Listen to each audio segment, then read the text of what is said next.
வாழ்க வளமுடன், வாழ்க வளமுடன், வாழ்க வளமுடன்.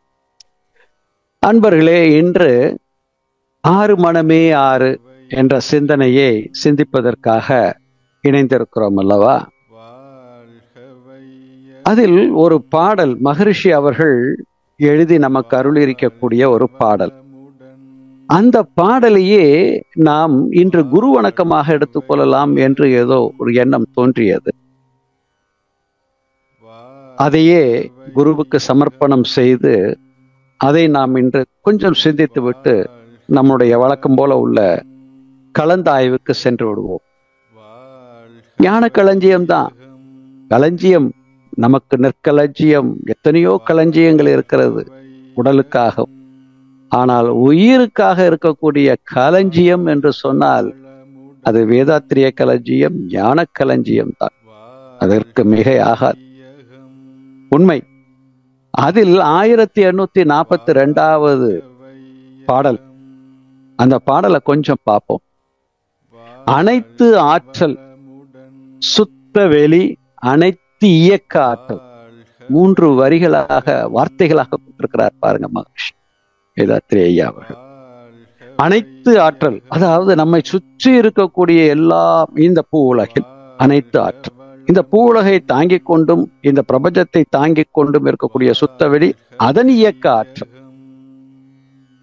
ஆதி பரம்பொருள், இதுக்கெல்லாம் மூலமாக இருக்கக்கூடிய ஆதி பரம்பொருள்.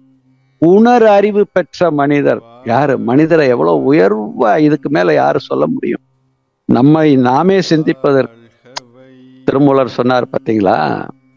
தன்னை அறிய தனக்கோர் கேடில்லை, தன்னை அறியாமல் தானே கெடுகின்றான்.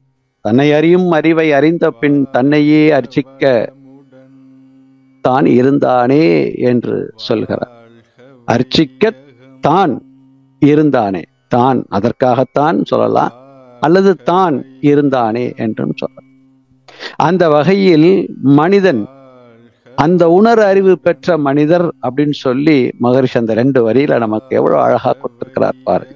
அதற்கப்புறம் சொல்றார் பாருங்க, வினை பயனாய் பல பலவாம் துன்பங்களில் ஆழ்ந்து. இது மகரிஷி அவர் உணர்ந்ததை நாம இன்னைக்கு குரு வணக்கமாக இணைத்து பாடுறோம், அவ்வளவுதான், வேற ஒண்ணும் இல்லை. வினை பயனாய் பல பலவாம் துன்பங்களில் ஆழ்ந்து வெறுப்படைந்து மனம் நொந்து வருந்துவதை நோக்கி நினைந்து உள்ளம் நைந்து உருகி நின்ற போது என்னுள் நிறை இயற்கை 5 ஒழுக்க நெறி வாழ்வை தெளிவாய் எனை தேர்ந்து என்னுளத்தே இனிது உணர்த்தியது. இது ஒரு தொடர் வரியா வாக்கியமா கொடுத்திருக்கிறார் பாருங்க. அதாவது வினைப்பயனாய் பல பலவாம் துன்பங்களில் ஆழ்ந்து, அவர் ஆழ்ந்த துன்பத்தை சொல்றார். வினைப்பயனாய் பல பலவாம் துன்பங்களில் ஆழ்ந்து வெறுப்படைந்து மனம் நொந்து வருந்துவதை நோக்கி. அவர் உள்ள அந்த அறிவு, அதான சொல்றார் இல்லையா, உணர் அறிவு பெற்ற மனிதர். அப்ப அந்த அறிவு நினைந்து உள்ளம் நைந்து உருகி நின்ற போது, அப்ப உள்ளம் உருகுது. அப்படியே என்ன, எதற்கு இந்த காரணம், எதனால இது அப்படின்னு உள்ளம் நைந்து உருகி நின்ற போது என்னுள் நிறை இயற்கை 5 ஒழுக்க நெறி வாழ்வை தெளிவாய் எனை தேர்ந்து என்னுளத்தே இனியது. எனை அவரை தேர்ந்தெடுத்து என்னுளத்தே இனிது உணர்த்தியது சொல்லிட்டு, அவருக்காக மட்டும் இதை சொல்லல, எந்நாட்டு மக்களுக்கும் ஏற்றதன்றோ என்று உணர்ந்தேன் அப்படிங்கிறார். எந்நாட்டு மக்களுக்கும் ஏற்றதென்றே உணர்ந்தேன் அப்படின்னு மகரிஷி இந்த 1842வது பாடல்ல இந்த மனவளக்கலையினுடைய சிறப்பை பத்தி சொல்றார். எப்படி எனக்கு இந்த எண்ணம் வந்தது, அப்ப என்ன தேவை அப்படின்னு மறைமுகமா அதுல சொல்லியிருக்கிறார். நிறை இயற்கை. நிறை இயற்கைன்னா இயற்கையோடு தன்னை இணைத்து பார்க்கும்போது நிறைந்து இருக்கக்கூடிய அந்த இயற்கை. நெறி வாழ்க்கை யாருக்கு? மனிதனுக்குத்தானே. மிருகங்கள் தோன்றியது முதல் இறப்பு வரை எந்தெந்த மிருகங்கள் என்னென்ன நெறியில் வாழ வேண்டுமோ அதில் வாழும். ஆனால் மனிதனுக்கு மட்டும்தானே ஒழுக்க நெறி தேவைப்படுகிறது. அப்ப ஒழுக்க நெறி வாழ்வை தெளிவாய் எனை தேர்ந்து என்னுளதே இனிது உணர்த்தியது. எப்படி உணர்த்தியதான்? உனக்கு மட்டும் இல்லப்பா, எந்நாட்டு மக்களுக்கும் ஏற்றதென்றே அப்படின்னு உணர்ந்தேன் அப்படின்னு சொல்றார். அப்ப அவர் அந்த அளவுக்கு உணர்ந்திருக்கிறார். இது எனக்கு மட்டும் உரியதல்ல, இது எல்லா நாட்டு மக்களுக்கும், இந்த பூ உலகில் இருக்கக்கூடிய அனைத்து மனிதர்களுக்கும் உகந்தது அப்படின்னு சொல்றார். எதை உணர்ந்து? அதுதான் மனம். மனதை உணர வேண்டும். மனம் வேறு, அறிவு வேறு, இன்ப துன்பம் வேறு, குணம் வேறு, இப்படி நம்ம பிரித்து பார்த்து தொகுத்து உணர வேண்டும். அவ்வளவுதானே தவிர எல்லா மூலமும் ஒன்றுதான். அப்படி ஒரு அரிய கலையை, அந்த ஒரு அரிய வாழ்க்கை நெறி நூல் மனவள கலையை தந்த குருபிரான் வேதாத்ரி மகர்ஷி கொடுத்துட்டார். உணர்ந்து வடித்து அருளியது. உணர வேண்டிய பொறுப்பு நம்மிடத்தில் இருக்கிறது என்பதை நாம் தெளிவாக நினைவில் வைத்துக்கொண்டு, ஆறு மனமே நீ ஆறு. எதற்காக இந்த தலைப்பை கொஞ்சம் சிந்தித்து பார்ப்போம். ஆறு என்றால் நம்ம எல்லாருக்கும் நல்லா தெரியும் இல்லையா? ஆறு என்றும் சொல்லலாம். ஆறு என்பது நில்லாமல் ஓடிக்கொண்டிருக்கக்கூடிய ஒரு நீரின் இயக்கம் என்றும் சொல்லலாம். மனமும் அதுபோல நில்லாமல் ஓடிக்கொண்டே இருக்கக்கூடியது. அதே காற்றாற்று வெள்ளம் வந்தால் வேகமாக போகும். அதே நதி மென்மையாக போகக்கூடிய தன்மையும் இருக்கும். அது போல ஆறு மனமே நீ ஆறு. அதை எப்படி பிரிச்சு பார்க்கலாம்? எண்ணம் ஆறு போல ஓடிக்கொண்டே இருக்கிறது. ஆனால் இந்த ஆறுக்கு இன்னொரு அர்த்தமும் இருக்கு. எத்தனையோ அர்த்தங்கள் தமிழ் மொழியில் இருக்கிறது. பொறுமை என்ற ஒரு ஆறுதல் அப்படின்னு சொல்றோம் இல்லையா? பொறுமை, அதாவது நிதானம் அப்படிங்கிற ஒரு தன்மையும் இந்த ஆறுக்கு உண்டு. அப்ப ஆறு மனமே நீ ஆறு அப்படின்னு சித்தர் சொன்னதை ஒரு கவிஞர் கூட எழுதினார் இல்லையா? ஒன்றே சொல்வார் ஒன்றே செய்வார், உள்ளத்தில் உள்ளது அமைதி. இன்பத்தில் துன்பம் துன்பத்தில் இன்பம், இறைவன் வகுத்த நியதி. இங்க இந்த ரெண்டு வரிய நம்ம வேதாத்திரியத்தோட கொஞ்சம் ஒப்பிட்டு பார்த்தோம்னா, ஒன்றே சொல்வார் ஒன்றே செய்வார். மகரிஷி சொல்றார் பாருங்க, நாகரீகம்னு சொல்வார். என்ன எண்ணுகிறோமோ அது நான் சொல்ல வேண்டும், சொல்வதை செய்ய வேண்டும், அதான் நாகரீகம் அப்படின்னு சொல்வார். ஒன்றே சொல்வார், சொன்னதையே செய்வார், உள்ளத்தில் உள்ள. எப்படி நடந்து கொண்டோம் என்றால் உள்ளத்தில் என்ன இருக்கும்? அமைதி. எந்தெந்த உள்ளத்தில் அமைதி இருக்கிறதோ அவர்களுடைய வார்த்தை ஒன்றே இருக்கும், சொன்னபடி செயலும் இருக்கும். அதான் இதற்கு அர்த்தம். பின்னாடி அடுத்த வரி சொல்றார் பாருங்க, இன்பத்தில் துன்பம் துன்பத்தில் இன்பம், இறைவன் வகுத்த நியதி என்று சொல்றார். என்ன அர்த்தங்க? இன்பத்தில் துன்பம் துன்பத்தில் இன்பம் அப்படின்னா என்னது? இன்பம் அளவுக்கு மீறினால் அது துன்பம், அதான் இன்பத்தில் துன்பம். துன்பத்தில் இன்பம், ஒரு தேவை என்கின்ற பசி என்கின்ற உணர்வு கொஞ்சம் துன்பத்தை கொடுக்கிறது. அது அளவோடு எடுத்துக்கொண்டோம் என்றால் அது இன்பம். இதுதான் இறைவன் வகுத்த நியதி. இதைதான் மகரிஷி நமக்கு 5 அளவு முறையும் செயல் விளைவு தத்துவமும் என்று கொடுத்திருக்கிறார். அடுத்த வரி சொல்றார் பாருங்க, அந்த சித்தர் சொன்னதை இந்த கவிஞர் சொல்லியிருக்கிறார். உண்மையை சொல்லி நன்மையை செய்தால் உலகம் உன்னிடம் மயங்கும், நிலை உயரும் பொழுது பணிவு கொண்டால் உயிர்கள் உன்னை வணங்கும்.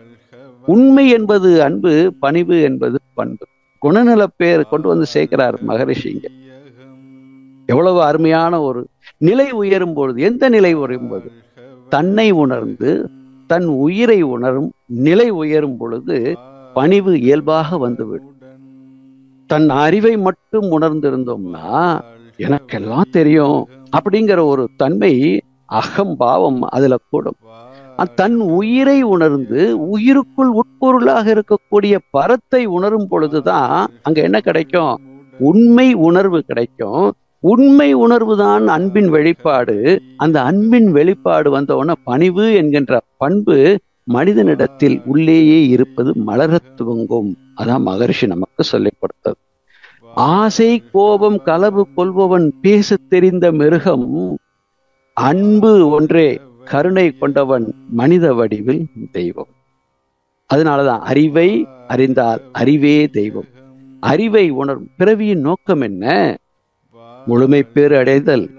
அறிவில் முழுமை பேறு இறை உணர்வு. இந்த ரெண்டையும் நாம பெற்றுக்கொண்டோம் என்றால் நம்முடைய வாழ்க்கை எப்படி இருக்கும்? தெய்வத்தன்மை வாய்ந்ததாக இருக்கும். அதனாலதான் மனித வடிவில் தெய்வம் அப்படின்னு சொல்லி அந்த கவிஞர் சொன்னது. எவ்வளவு பொருத்தமாக மகரிஷி, அது சித்தர் சொன்னதை ஒரு கவிஞர் நமக்கு எடுத்து கொடுக்கிறார். மகரிஷி இதற்கெல்லாம் பாடல் மட்டும் கேட்டா போதாது, வாழ்க்கையில் எல்லா மக்களும் அந்த நிலையில் உயர வேண்டும் என்கின்ற ஒரு பெரிய தன்மையோடு நமக்கு வேதாத்திரியத்தை வடித்திருக்கிறார். அன்பர்களே, அந்த சிந்தனையோடு நாம இன்னைக்கு இருக்கக்கூடிய 6 மனமே 6 கொஞ்சம் 3ஆக பிரித்து பார்க்க போறோம். மனம், அறிவு, குணம். அவ்வளவுதான். மனம்னா என்னது? அது அலை. அறிவு என்பது ஒரு இருப்பு நிலை, இயக்கத்துக்கு வரும்போது அது அலையாக மாறுகிறது. குணம் அதுதான் இயக்கம், அது இயக்கத்துக்கு வருகிறது, மனதின் மூலமாக அது வருகிறது. அப்ப மனம் என்பது ஒரு அரூபம், அறிவு என்பதும் ஒரு அரூபம், குணம் என்பது அதனுடைய தன்மையாக மாறுகிறது. மகரிஷி ரொம்ப அழகா சொல்லி, மனம் என்ற தலைப்புக்கு மட்டும் குருபிரான் வேதாத்திரி அவர்கள் 15 பாடல்களை தனியாக வடிவமைக்கப்பட்டிருக்கிறார். சரி, அதுல ஒரு சிலதை மட்டும் இப்ப நம்ம பார்க்கறதுக்கு முடியும். அதுல 1181 ரொம்ப தெளிவா சொல்லிட்டாங்க. அது இங்க குறித்து வைத்திருந்தேன். அது இன்னைக்கு பாருங்க, குரு அதுதான் அந்த குருவின் சுருக்கமா. அப்பா நீ சொல்லாதப்பா, இங்கேருந்து அவங்க சொல்லுவாங்க அப்படின்னு குரு 1184 தான் கடைசி பாடல் மனம்ங்கிற தலைப்புல அதை கொடுத்துட்டாங்க. அருமை அருமை, நன்றி. இப்ப நாம இன்னொரு பாட்டு எடுத்து பார்ப்போம். 1594. இந்த 6 மனமே 6 அப்படிங்கிறதுக்கு 6ன்னா என்னன்னு முதல்ல தெரிந்து கொள்ள வேண்டும். நம்ம 6ன்னா விளக்கம் பார்த்துட்டோம், அது நதின்னு பார்த்துட்டோம், பொறுமைன்னு பார்த்துட்டோம், நிதானம் பார்த்துட்டோம். இனி என்னெல்லாமோ வச்சுக்கலாம். 6 என்பது ஒரு எண் அப்படின்னு வச்சுக்கலாம், 6 குணங்கள்னு வச்சுக்கலாம், அல்லது 6 அறிவுன்னு வச்சுக்கலாம், 6வது அறிவாக இருக்கக்கூடியது யூக அறிவுன்னு வச்சுக்கலாம். அப்படி நிறைய அதுல கொடுப்போம், அவங்களுடைய சிந்தனைக்கு தகுந்தாற் போல. சரியா? இருந்தாலும் நம் வாழ்க்கைக்கு தேவையான வழிகாட்டுதல் கொடுக்கக்கூடிய சில பாடல்களை எடுத்து பார்த்து அதை கொஞ்சம் கடைபிடிப்போமா? ரைட். 6 தீய தேவையற்ற குண விளைவுகள் என்னன்னு முதல்ல தெரிந்து கொள்வோம். சரியா? அப்படி பார்த்தோம்னா இன்னும் கொஞ்சம் நமக்கு நல்லா இருக்கும்னு நினைக்கிறேன். என்னது அது 6 அப்படின்னா? மகரிஷி சொல்றார் 1591. தீய குணமுள்ள மனம். உளவியலை ஆராய்ந்தால் 6 குணங்கள் உடலில் நோய் பல விளைத்தல் அறிந்து கொள்வோம்.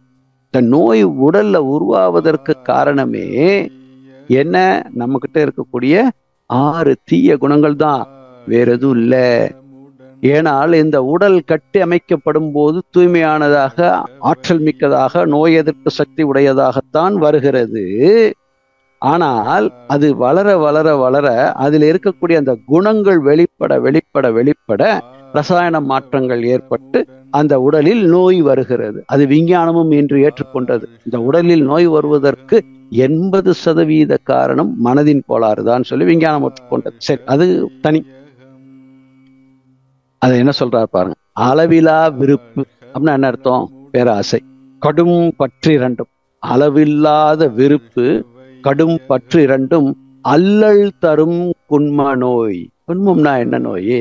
இந்த பேராசையும் கடும் பற்றும் இருக்கும் பொழுது நம்ம வெளியே காட்டலைன்னா கூட அது உள்ள அடக்கி வச்சிருந்தோம்னாலும் அது நோயை கொடுக்குங்கிறார் மகரிஷி. அது உண்மைதான் சொல்லி இன்னைக்கு விஞ்ஞானிகளும் ஏற்றுக்கொண்டார்கள்.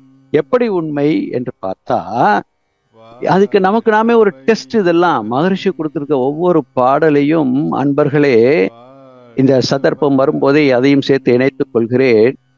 தற்சோதனை என்பது அகத்தாய்வு இல்லையா?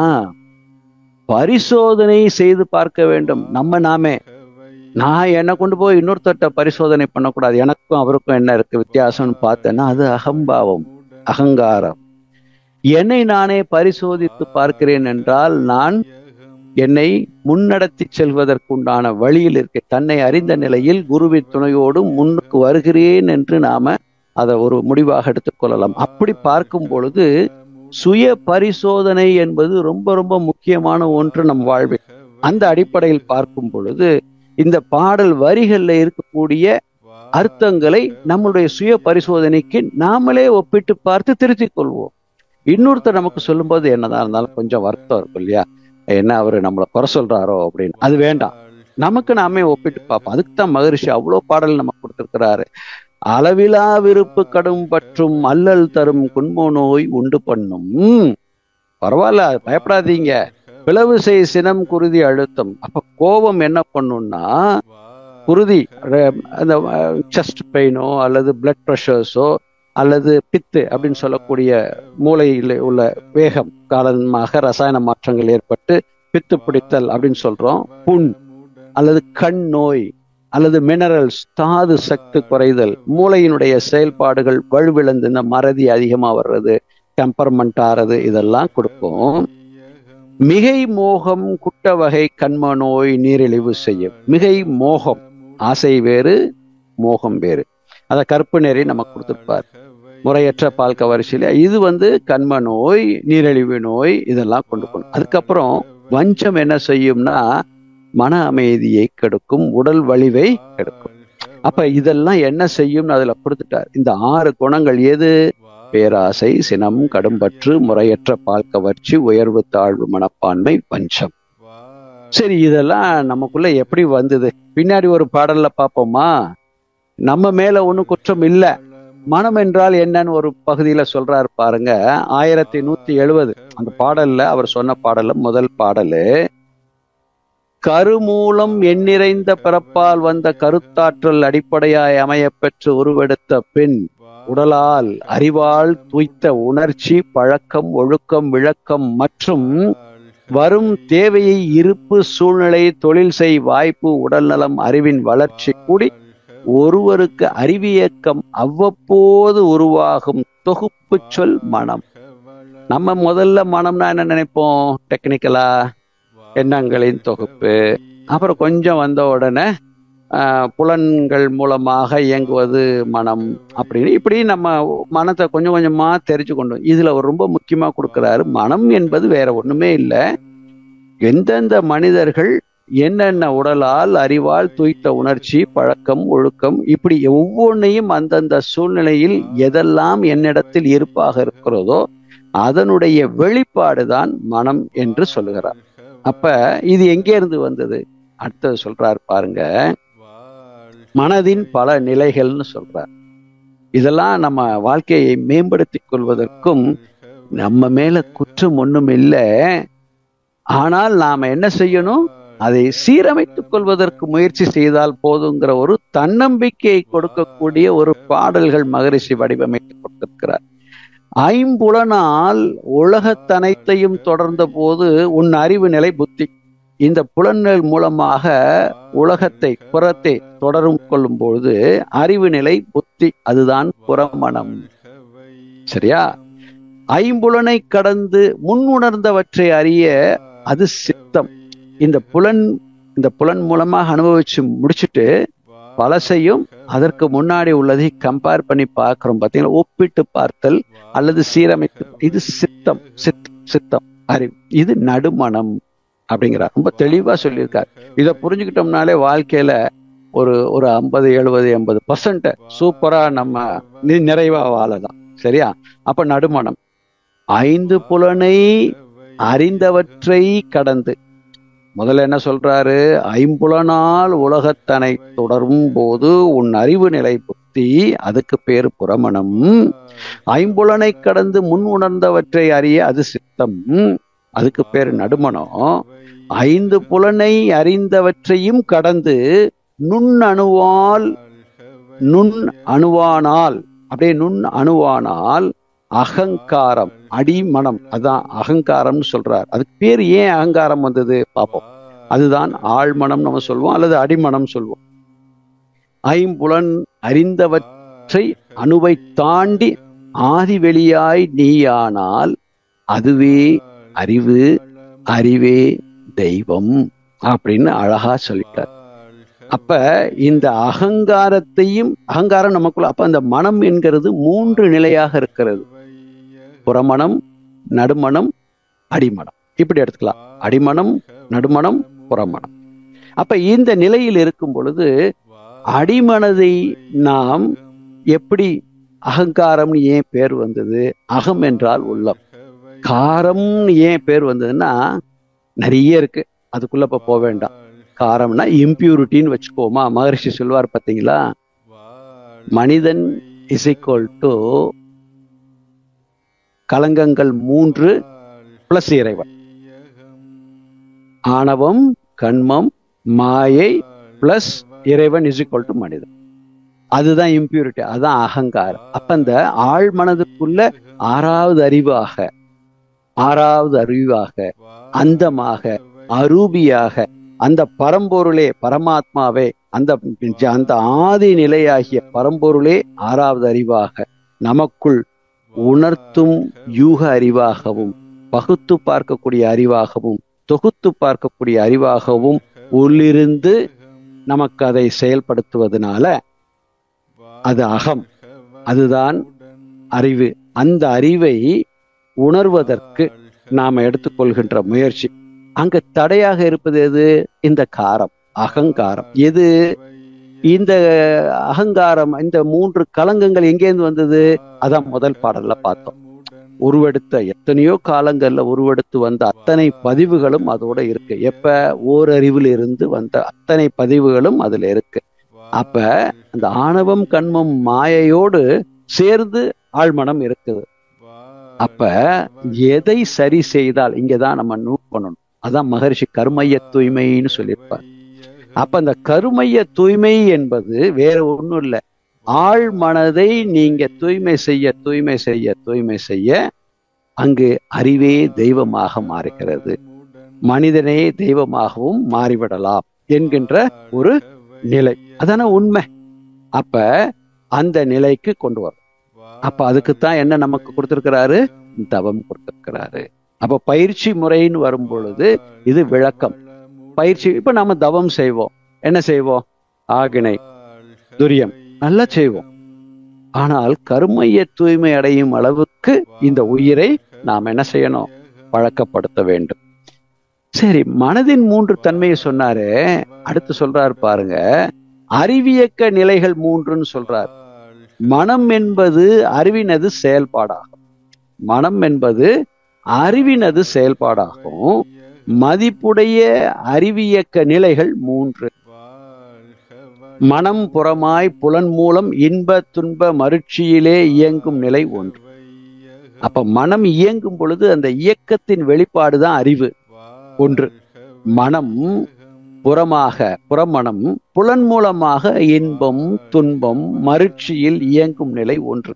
அங்கேயும் ஒரு அறிவு. அதான சொல்றோம், ஓரறிவு, ஈரறிவு, 3 அறிவு, 4 அறிவு, 5 அறிவு. தொடு உணர்வு, சுவை உணர்வு, நுகர்தல், கேட்பது, பார்ப்பது, இதை எல்லாத்தையும் கூட்டி கழுத்து பார்க்கக்கூடிய அந்த நிலை இயங்க நிலை. பின்னும் மனம் கருவிலே பதிவான வினைகள் நம்மை மருவி உணர்நிலை 1.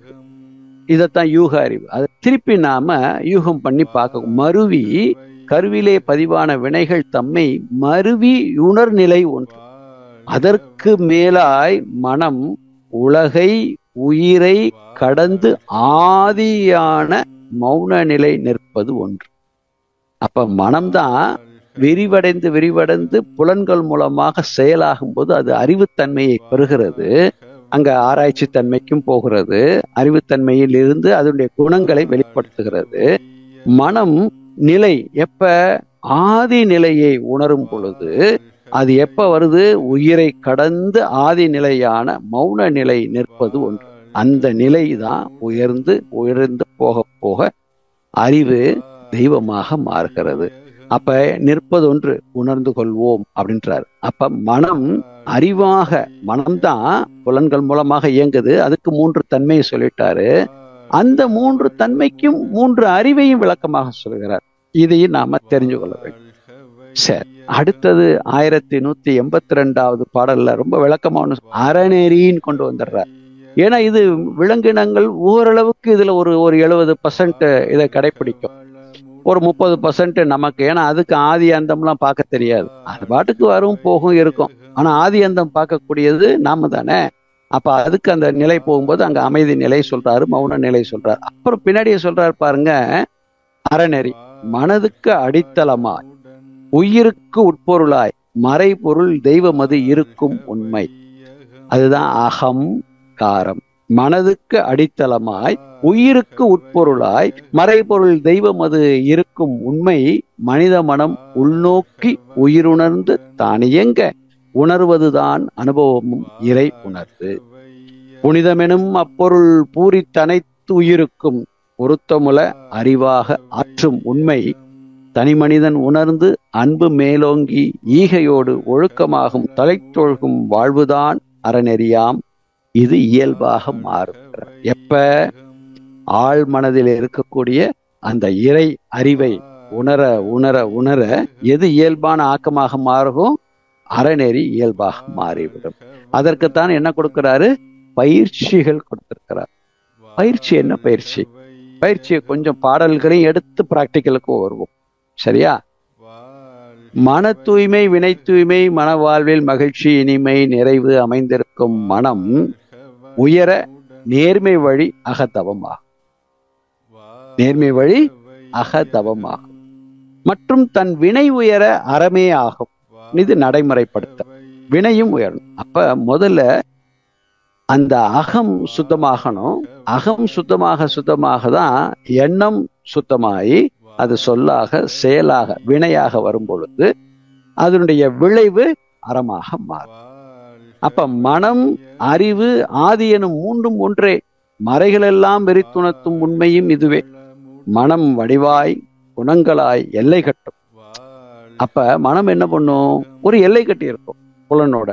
மதி உயர்ந்த சிறப்பில் இது தலையை நீக்கி, எந்த தலையை நீக்கி? தேவையில்லாததை நீக்கி மனதினது ஆதி நிலை அறிய நாடும். எல்லாருக்கும் இது ஏற்படும். நம்ம ஒன்றை தெரிந்து முடிச்ச உடனே இன்னொன்னு தெரியணும்னு நமக்குள்ள ஒரு ஆர்வம் வருது, பார்த்தீங்களா?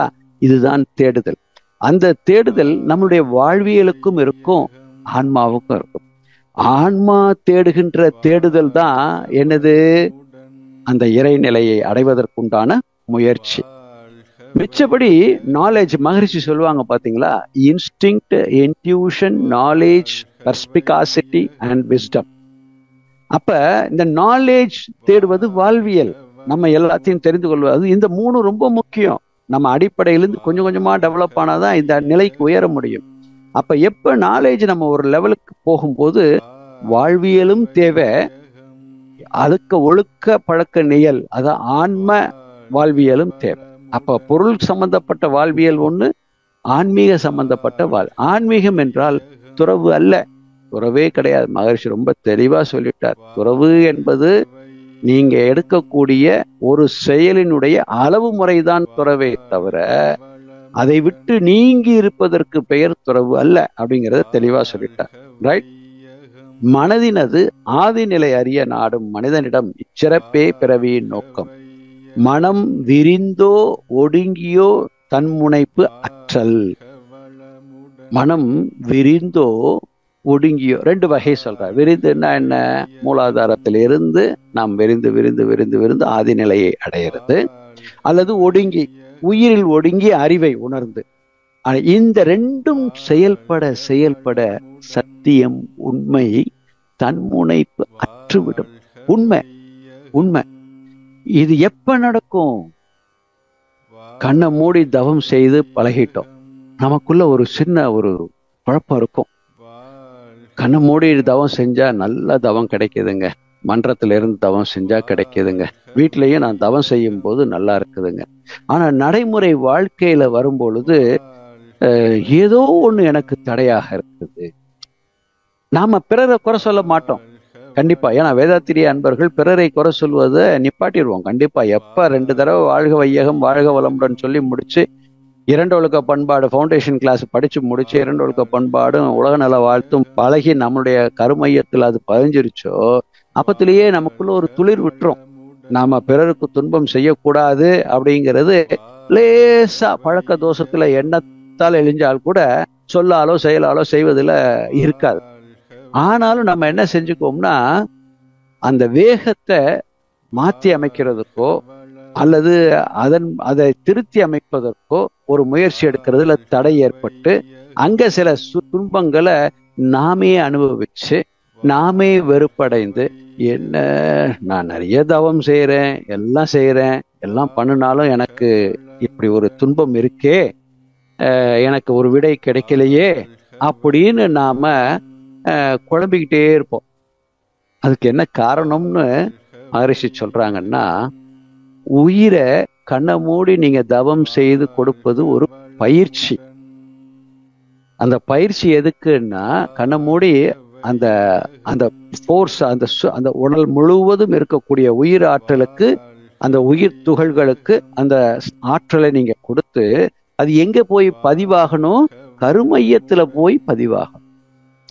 இப்ப எப்படி நாம ஒரு கம்ப்யூட்டர் ஆப்ரேட் பண்றதுக்கோ அல்லது மொபைல் ஆப்ரேட் பண்றதுக்கோ ஒரு வெஹிக்கிள் ஓட்டுறதுக்கோ புலன்கள்ல பதிஞ்சாலும், நேற்றைக்கு கூட ஒரு மன்றத்துல இந்த அகத்தாய ஒரு கிளாஸுக்கு போகும்போது இது அங்க வந்தது. என்னன்னா, நீங்க இன்னைக்கு வரைக்கும் 4 ஸ்ட்ரோக் கியர் வண்டி ஓட்டிட்டு டக்குன்னு கியர் இல்லாத ஒரு ஸ்கூட்டர் ஓட்டுறீங்கன்னு வச்சுக்கோங்க. பழக்க தோஷத்துல முதல்ல கொஞ்ச நாளைக்கு காலில் பிரேக் அமுக்கிறதுக்கு தோணும். அதுக்கப்புறம் டக்குன்னு அது காரணம் என்ன? புலன்ல அழுத்தமாக பதிந்த பதிவு. ஆனாலும் உடலே இருந்து டக்குன்னு ஒரு உணர்வு நமக்கு இல்ல இதுல காலில் கிடையாது, இதை கைட்ட பிடிக்க வேண்டியதுன்னு சொல்லிட்டு திருப்பி கைட்டு பிடிக்கும். அப்ப 2 இடத்துல பதிவுகளை பத்தி மகரிஷி நமக்கு நல்ல விளக்கம் சொல்லியிருக்காரு. அப்ப புலன் பதிவு இயக்கத்திற்கு, கருமைய பதிவு முன்னேற்றுவதற்கு. அப்ப இயக்க பதிவு கண்டிப்பா தேவை. ஆனா இயக்க பதிவு மட்டும் வச்சு போனோம்னா தான் நமக்கு இந்த தடைகள் நிறைய. ஆனா கருமைய பதிவுல கொண்டு போயிட்டீங்கன்னா, கருமையத்தில இருந்து அந்த பழைய அந்த பதிவு எப்படின்னா மேல் பதிவு. இதனால ஞாபகம் வச்சுக்கணும், கருமையத்தில் மேல் ஏன்னா இம்பியூரிட்டி அங்க இருக்கு இல்லையா, அகங்காரம். அந்த அகத்தில் காரம் நிறைந்திருக்கிறது, அதாவது இம்பியூரிட்டி நிறைந்திருக்கிறது. அப்ப மேல் பதிவாக தவத்தின் மூலம், அப்ப கண்ணை மூடி நாம் செய்யக்கூடிய தவங்கள் மேல் பதிவை கருமையத்தில் உருவாக்க வேண்டும். எப்படி உருவாக்கணும்? அதுக்குத்தான் மகரிஷி சொல்லியிருக்காங்க.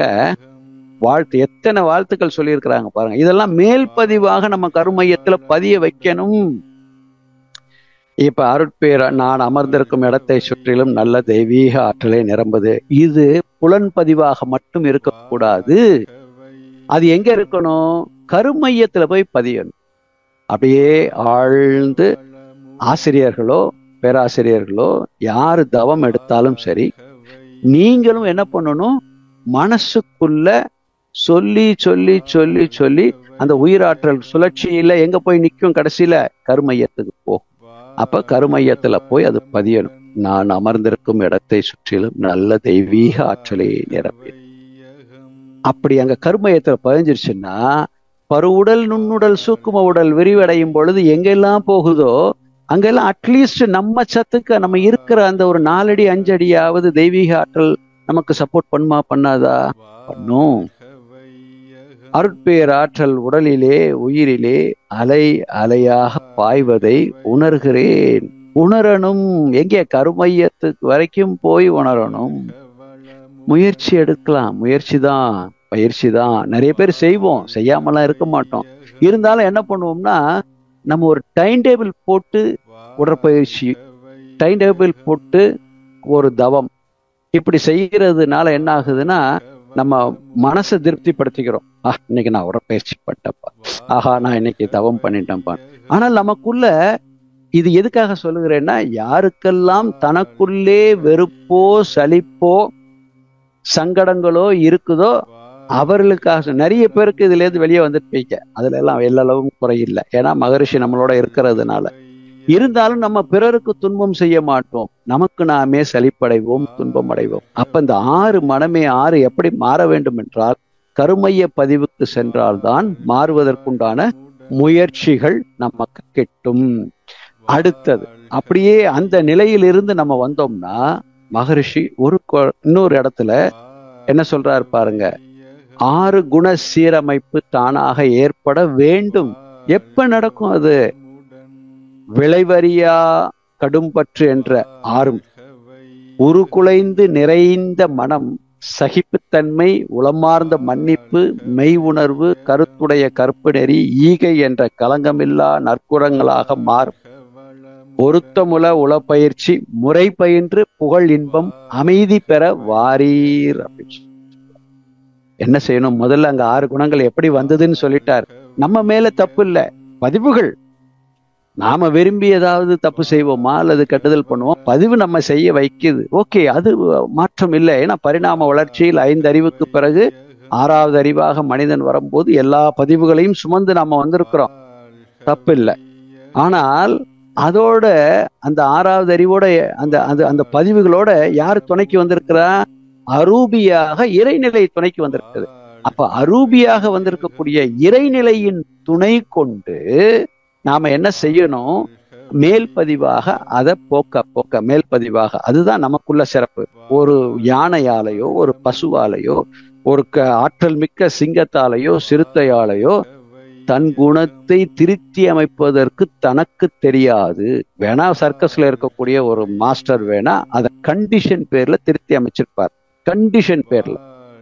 ஆனா கரு பேர்ல திருத்தி அமைஞ்சிருக்கோம்னா இருக்காது. கண்டிஷன் பேர்ல அது இருந்திருக்கும், கரு அமைப்புல திருப்பி அது ஈணுகின்ற குட்டி அதே தன்மையைத்தான் பெற்று வரும்.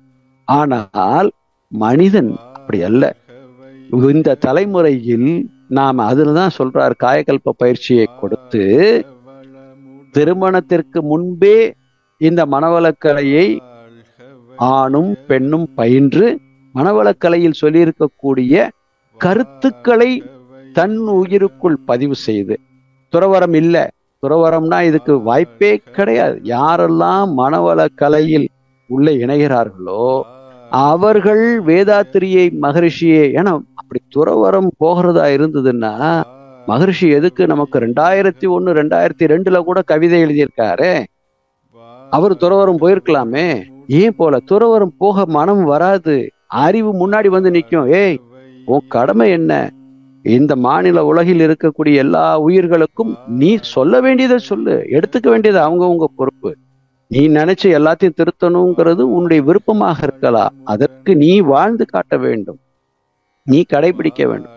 அப்ப ஒரு ஆணோ ஒரு பெண்ணோ திருமணத்திற்கு முன்பே ஒரு 16 வயது 17 வயதுல இருந்து இல்ல ஒரு 18 வயதுக்கு அப்புறமாவது ஒரு 5 வருட கால இந்த மனவள கலையினுடைய கருத்துக்களை உள்வாங்கி அவங்களுடைய கருமையத்தில் பதிவு செய்து அந்த எண்ணத்தோடு அவர்கள் தந்தை தாய் ஈருயிர் ஒன்று சேர்ந்து தலைத்தோர் உடலாகி உலகிற்கு வரும் குழந்தை கருவிலே திருவுரை குழந்தையாக வருவதற்கு வாய்ப்புகள் உண்டு என்பது விஞ்ஞானமும் சொல்லுகிறது, மெய்ஞானியும் சொல்றாரு, மகரிஷி அதுக்கு விளக்கத்தையும் கொடுக்கிறார். அப்ப எப்படி அந்த விளக்கம் அப்படின்னா, கருமையத்தில் மேல்பதிவாக நம்முடைய எண்ணம் தூய்மையானதாக நிலையாக இருக்க வேண்டும். அப்ப மேல்பதிவு பண்ண பண்ண ஒரு டேப் ரெக்கார்டர்லயோ அல்லது ஒரு பென் டிரைவ்லயோ ஒரு சிடிலயோ மேல எது இருக்கோ அதுதானே பிளே ஆகும், கீழே உள்ளது வராது. சரி, மேல் பதிவாக நல்ல விஷயங்களை பதிவு பண்ணும் பொழுது நம்மளுடைய மன அலைச்சூழல் எப்படி இருக்கும்? 14 அலைச்சூழலுக்கு கீழே இருக்கும். 14 அலைச்சூழலுக்கு கீழே இருக்கக்கூடிய மனதின் தன்மை எதை தாங்கி நிற்கும்? அறிவை தாங்கி நிற்கும். அறிவை தாங்கி நிற்கக்கூடிய அந்த எண்ணம் சொல் செயல் தனக்கும் பிறருக்கும் தற்காலத்திலும் பிற்காலத்திலையும் உடலுக்கோ உயிருக்கோ நன்மை தரக்கூடியதான மேல்பதிவா உட்காரும். அப்ப இந்த மேல்பதிவா உட்காரக்கூடிய அந்த அலை சுருக்கத்துல இருக்கும் பொழுது சஞ்சித கர்மமாக வந்த அதே அலைச்சூழல்ல இருக்கக்கூடிய நல்ல புண்ணிய கருத்துக்களும் நமக்கு என்ன வரும்? அந்த மன அலைச்சூழலுக்கு கீழே நாம செயல்படும் போது அதே மனதிற்கு இந்த அறிவின் மூலமாக 6 மனமே நீ 6 அப்படிங்கிறதுக்கு இந்த அறிவு என்ன செய்யும்? மனதை வழிநடத்த ஆரம்பிக்கும். இப்ப மனம் என்ன பண்ணுது? தன் போன போக்குல போகுது, அவ்வளவுதான். அப்ப உள்ள இருக்க பதிவுகள் மனம் என்ன போக்குல போகுது? 14 அலைச்சூழலுக்கு மேல கோபம் வருதா, 20க்கு மேல ரோஷம் வருதா, அல்லது அதனுடைய வஞ்சம் வருதா, அது 30க்கு மேல, அப்ப மனம் தான் போன போக்குல போகலாமா? போகக்கூடாது. இதனால உயிர் என்னென்ன நோய் வருதுன்னு பார்த்துட்டோம். அப்ப மனவளக்கலையை நாம தெரிந்து கொண்டு, அறிந்து கொண்டு, புரிந்து கொண்டு எதை பழக்கணும்? உயிரை பழக்கணும். உயிருக்குள்ள இருக்கக்கூடிய அறிவின் துணை கொண்டு மேல்பதிவாக சங்கல்பத்தின் மூலமா, அதனாலதான் மகரிஷி எல்லா தவமும் முடிச்ச உடனே சங்கல்பம் கொடுக்கிறார். அப்ப தவம் இயற்றும் பொழுதும் அவர் வடிவமைத்து கொடுத்திருக்கக்கூடிய வார்த்தைகளை நாம் மனதிற்குள் சொல்ல சொல்ல சொல்ல கருமையத்தில் மேல்பதிவாக உட்காரும். பஞ்சபூத நவகிரக தவத்தை மனசுக்குள்ள இயற்ற வேண்டும். ஒவ்வொருத்தரும் மனம் தவம் செய்யக்கூடாது, மனம் தவம் செய்ய இயற்ற வேண்டும். செய்தல் அப்படிங்கிறது அப்படியே கேட்டுக்கொண்டு அப்படியே இருப்பது. இயற்றுவது என்பது தனக்குள்ளேயே இயற்ற வேண்டும். பஞ்சபூத நவகிரக தவம் இயற்ற வேண்டும், துரியாதீத தவம் இயற்ற வேண்டும், பஞ்சேந்திரிய தவம் கொடுத்திருப்பார் பாருங்க, எவ்வளவு அருமையா கொடுத்திருப்பார் பாருங்க. அந்த வார்த்தைகளை நீங்க அந்த ஒவ்வொரு கருவியிலையும் இருக்கக்கூடிய புலன்களையும் இருக்கக்கூடிய செல்களில் பதிவு செய்யுங்க. அது உங்களுக்கு ஞாபகப்படுத்தும். ஏனென்றால் அன்பர்களே, ஒவ்வொரு புலனும் நமக்கு உணர்த்தி கொண்டுதான் இருக்கிறது. ஞானேந்திரியமும் சரி, கர்மேந்திரியமும் சரி, ஏதோ ஒரு வகையில் ஒவ்வொரு செல்லும் நமக்குள் ஒன்றை உணர்த்தி கொண்டுதான் இருக்கிறது. அந்த உணர்த்தி கொண்டு இருப்பதை, அதுதான் நுண்மான் நுழை புலம், பெர்ஸ்பிகாசிட்டி. அந்த உணர்த்தி கொண்டு இருக்கக்கூடியதை உணரும் தகுதியில் மனம் இருக்க வேண்டும். அப்படின்னா ஒரு நாக்கு சுவை மாறுனா உணர்த்துது, போதும் என்றால் உணர்த்துது.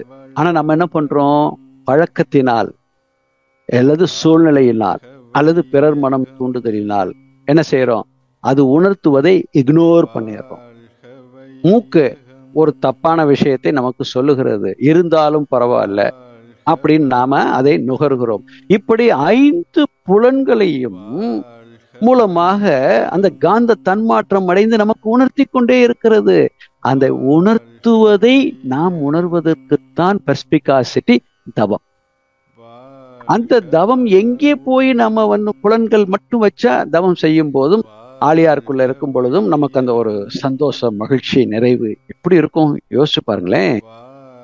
அதை ஒவ்வொரு நிமிடமும் பெற வேண்டும், ஒவ்வொரு கணமும் பெற வேண்டும் என்றால் எங்கே பதிவு பண்ணணும்? கருமையத்தில் பதிவு செய்தல் வேண்டும். கருமையத்தில் எப்படி பதிவு பண்ணணும்? என் கருமையத்தில் என் முயற்சியால் குருவின் துணையோடு நான் தான் பதிவு செய்ய வேண்டும். அதான் மகரிஷி சொல்லுவார். கொடுத்துட்டேன், பயன்படுத்துங்கோ அப்படின்னு சொல்றார்.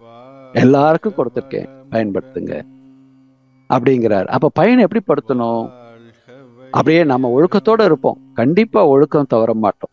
ஈகையோட இருக்கும், தவற மாட்டோம். கடமை உணர்வுல கொஞ்சம் கூட மீற மாட்டோம், கரெக்டா இருப்போம்.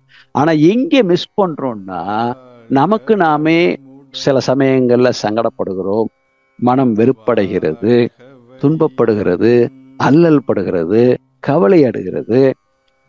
உள்ளுக்குள்ளேயே வரக்கூடாது. சுய பரிசோதனை உள்ளுக்குள்ளேயும் வரக்கூடாது. வரட்டும், நெருப்புனா சுடத்தான் செய்யும், அந்த சுட்டது உடனே போயிடணும். அது ஏன் நினைச்சுட்டே இருக்குது, எனக்கு வரலாமா, இப்படி நான் எவ்வளவு தூரம் செய்யறேன், என்னெல்லாம் பண்ணியிருக்கேன், எனக்கு வரலாம்.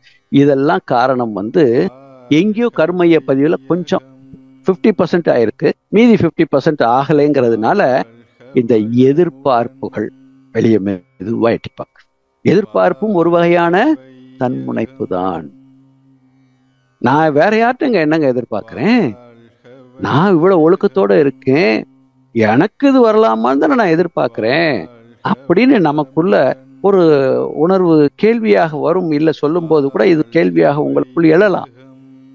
அந்த எதிர்பார்ப்பு கூட இல்லாமல் வாழ வேண்டும் அப்படின்னா என்னங்க துறவியா போ சொல்றீங்களா? இல்லை இல்லை இல்லை இல்லை, இறைவன் உனக்குள்ளே இருக்கிறான் என்பதை மறந்து விட்டு இறைவன் என்னை இவ்வளவு தூரம் வாழ வைத்துக் கொண்டிருக்கிறான், அப்ப அந்த துன்பம் ஏன் வருகிறது என்பதை கொஞ்சம் சிந்திச்சு பார்த்துட்டோம்னா மகரிஷி சொன்னதை நமக்கு நிறைவு கிடைச்சோம். ஓ, ஏதோ ஒரு வகையில் செய்த செயலுக்கு உண்டான விளைவு, அதனுடைய பயனை இப்ப நான் துன்பமாக அனுபவிக்கிறேன்.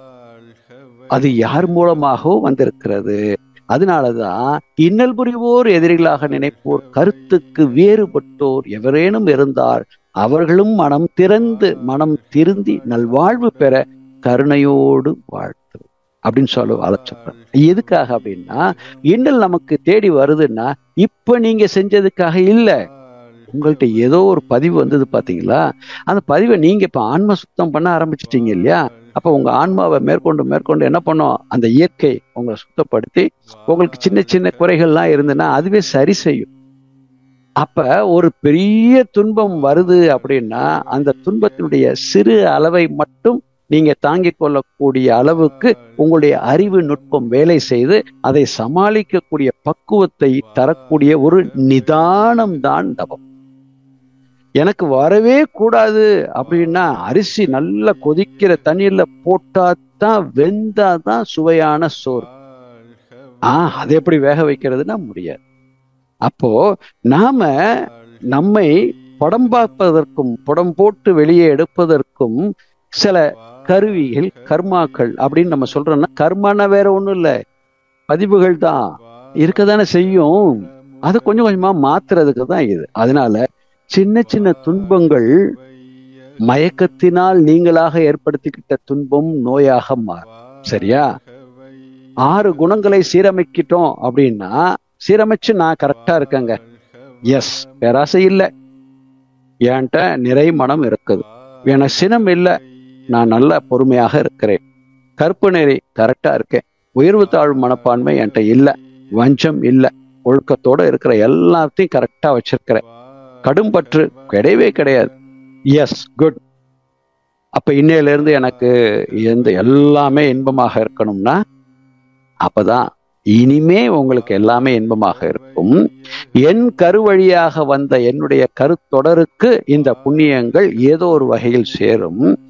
கருத்தொடராக எனக்கு வந்த சில பதிவுகளை இந்த அளவுக்கு நான் என்னுடைய கருமையத்தில் மேல் பதிவாக தவத்தின் மூலமாகவும் சங்கல்பத்தின் மூலமாகவும், சங்கல்பம்னா வேற ஒண்ணும் இல்லைங்க, மகரிஷி நமக்கு கொடுத்திருக்க, வேதாத்திரி மகரிஷி அவர்கள் கொடுத்திருக்கக்கூடிய தவத்தில் கொடுத்திருக்கக்கூடிய வார்த்தைகளை, அப்புறம் இறைவணக்கம் குருவணத்தை, இதை எல்லாத்தையும் கருமையத்தில் மேல் பதிவாக வைக்கிறது தான் சங்கல்பம், வேற ஒண்ணும் இல்லை. வாழ்த்தே பெரிய சங்கல்பம். பஞ்சபூத நவகிரக தவம் அருமையான ஒரு சங்கல்பம். இப்படி ஒவ்வொன்றும் சங்கல்பமாகத்தான் மகரிஷி நமக்கு வடிவமைத்து கொடுத்திருக்கிறார். அதான் அருள் இருக்கிறார். அருள் தான் வற்றாயிருப்பு, வள்ளல் சொல்றோம், வள்ளலார் வள்ளல், அருளி இருக்கிறார். அப்ப நாம செய்ய வேண்டியது மேற்பதிவாக. அப்ப இதை செய்யும் போது என்னெல்லாம் நடக்குது அப்படின்னா, எதிர்கொள்ளக்கூடிய ஆற்றல், பெர்ஸ்பிகாசிட்டி நமக்கு வந்தது. இந்த பெர்ஸ்பிகாசிட்டி வரும் பொழுது என்ன நடக்குது அப்படின்னா, தெளிவு நிலை வருகிறது. அப்ப நமக்கு ஒருத்தர் துன்பம் கொடுக்குறாருன்னு தெரியுது, அவர் மேல நமக்கு வெறுப்போ அல்லது என்ன இவன் எப்படி நமக்கு துன்பம் கொடுக்குறானே, சரி அவனுக்கு வந்தாதான் தெரியும் அப்படின்னு நம்ம மனசுக்குள்ள அந்த எண்ணம் உதயம் ஆகாது. அதான் விஸ்டம். அதுதான் விஸ்டம். எப்ப கிடைக்கும்? மனம் அமைதி பெற்றால் கிடைக்கும். அதை தெரிந்து கொள்ளக்கூடிய நுட்பம் பெர்ஸ்பிகாசிட்டி. தெரிந்த பிறகு அவர் மேல் பழிக்காமல் இருக்கிறோம் பாத்தீங்களா, அதுதான் விஸ்டம், தெளிவு நிலை. சரிப்பா, அவன் வேணும்னு செய்யல, அவன் மூலமா நமக்கு ஒரு கர்மம் தீருது, ரைட், சந்தோஷம், வாழ்க வளமுடன், அவனும் நல்லா இருக்கட்டும். இதுதான் விஸ்டம். அப்ப அறிவின் நிலை தன்மையில் நாம் உயர உயர உயர என்ன கிடைக்கும்? அன்பு, இரக்கம், தொண்டு, தவம், ஈகை, இன்சொல், ஆன்மீக நெறி ஆகும். என்ன வருது பாருங்க, அன்பு, இரக்கம், தொண்டு, தவம், ஈகை, இன்சொல், 6 ஆயிருச்சா? அன்பும் இரக்கமும், அன்பு, இரக்கம், தொண்டு. அன்பு இரக்கம் வந்துட்டா என்ன ஆகும்? இரக்கம் அப்படிங்கிறதுல நல்லா நீங்க மனசுல வச்சுக்கணும். இதுல இந்த இடத்துல இறக்கப்பட்டு தவறான செயல்களுக்கு தொண்டு செய்கிறோம்னு சொல்லிட்டு நீங்க ஈகை பண்றது தப்பு.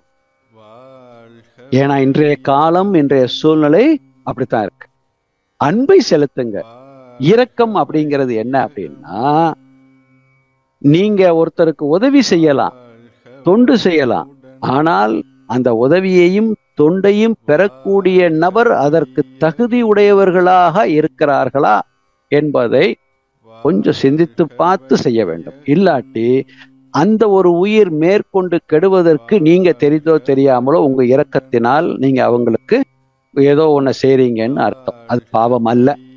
அதுக்கு நீங்க மனசார அவங்களுக்கு ஒரு சங்கல்பத்தை போட்டு வாய்ப்பு இருந்தா அவங்க இருக்கட்டும், இல்ல உதவி செய்ய வேண்டிய கடமை உங்களுக்கு இருக்குது அப்படின்னா அந்த கடமையை நீங்க செய்யுங்க. அவ்வளவுதான். இது ஒண்ணு. அன்பு, இரக்கம், தொண்டு, தவம், ஈகை, இன்சொல்.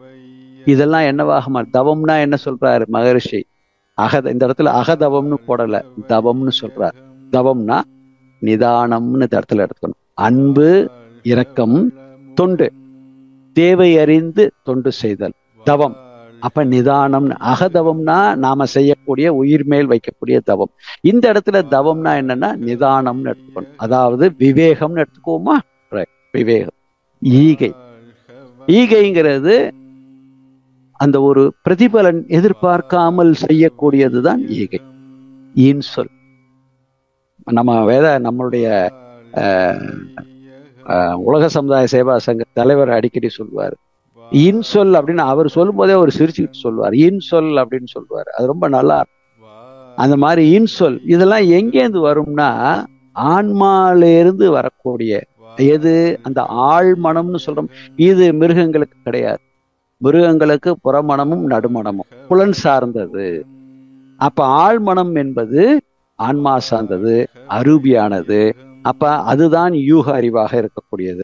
அதுதான் என்ன சொல்றாரு? ஆன்மீக நெறியாகும். மகரிஷி சொல்றார், அன்பு, இரக்கம், தொண்டு, தவம், ஈகை, இன்சொல் ஆன்மீக நெறியாகும். போற்றி காக்க துன்பங்கள் குறைந்து வரும். என்ன சொல்றாரு பாருங்க. இதெல்லாம் கிடைக்கப்பட்டதுக்கு அப்புறம் அதை போற்றி காக்க வேண்டும். ஒரு தடவை வந்துட்டு காற்று குறையாமல் அப்படியே பச்சுக்கள் போற்றி காக்க துன்பங்கள் குறைந்து வரும். மேலும் தெய்வ துணை கிட்டும். என்னது தெய்வ துணை? இந்த இடத்துல என்ன சொல்றாரு? தெய்வ துணை எப்படி எடுத்துக்கலாம்? கொஞ்சம் யோசிப்போம். அப்ப மகரிஷி தெய்வம் இருக்குன்னு சொல்றாரா? எது தெய்வம்? ஆதியாகிய பொருளே அந்தமாக மனிதனிடத்தில் ஆறாவது அறிவாக இருக்கிறான் இல்லையா? அந்த அறிவே தெய்வமாக, அந்த அறிவு தான் உங்களை வழிகாட்டும். அதான் தெய்வ துணை கிட்டும். ஆறாவது அறிவின் துணை கிட்டும். வாழ்வில் உயர் புகழ் நிறைவு ஓங்கும். எது ஓங்கும்? வாழ்வில் நிறை புகழ். அவர் கொடுத்துருக்க வாழ்வில் புகழ். ஆனா எங்க நமக்கு இதுல என்ன சொல்லி கொடுத்திருப்பாரு? உயர் புகழ் சொல்லி கொடுத்திருப்பாரு. அதுதான் அது. வாழ்வில் புகழ் நிறைவு ஓங்கும்.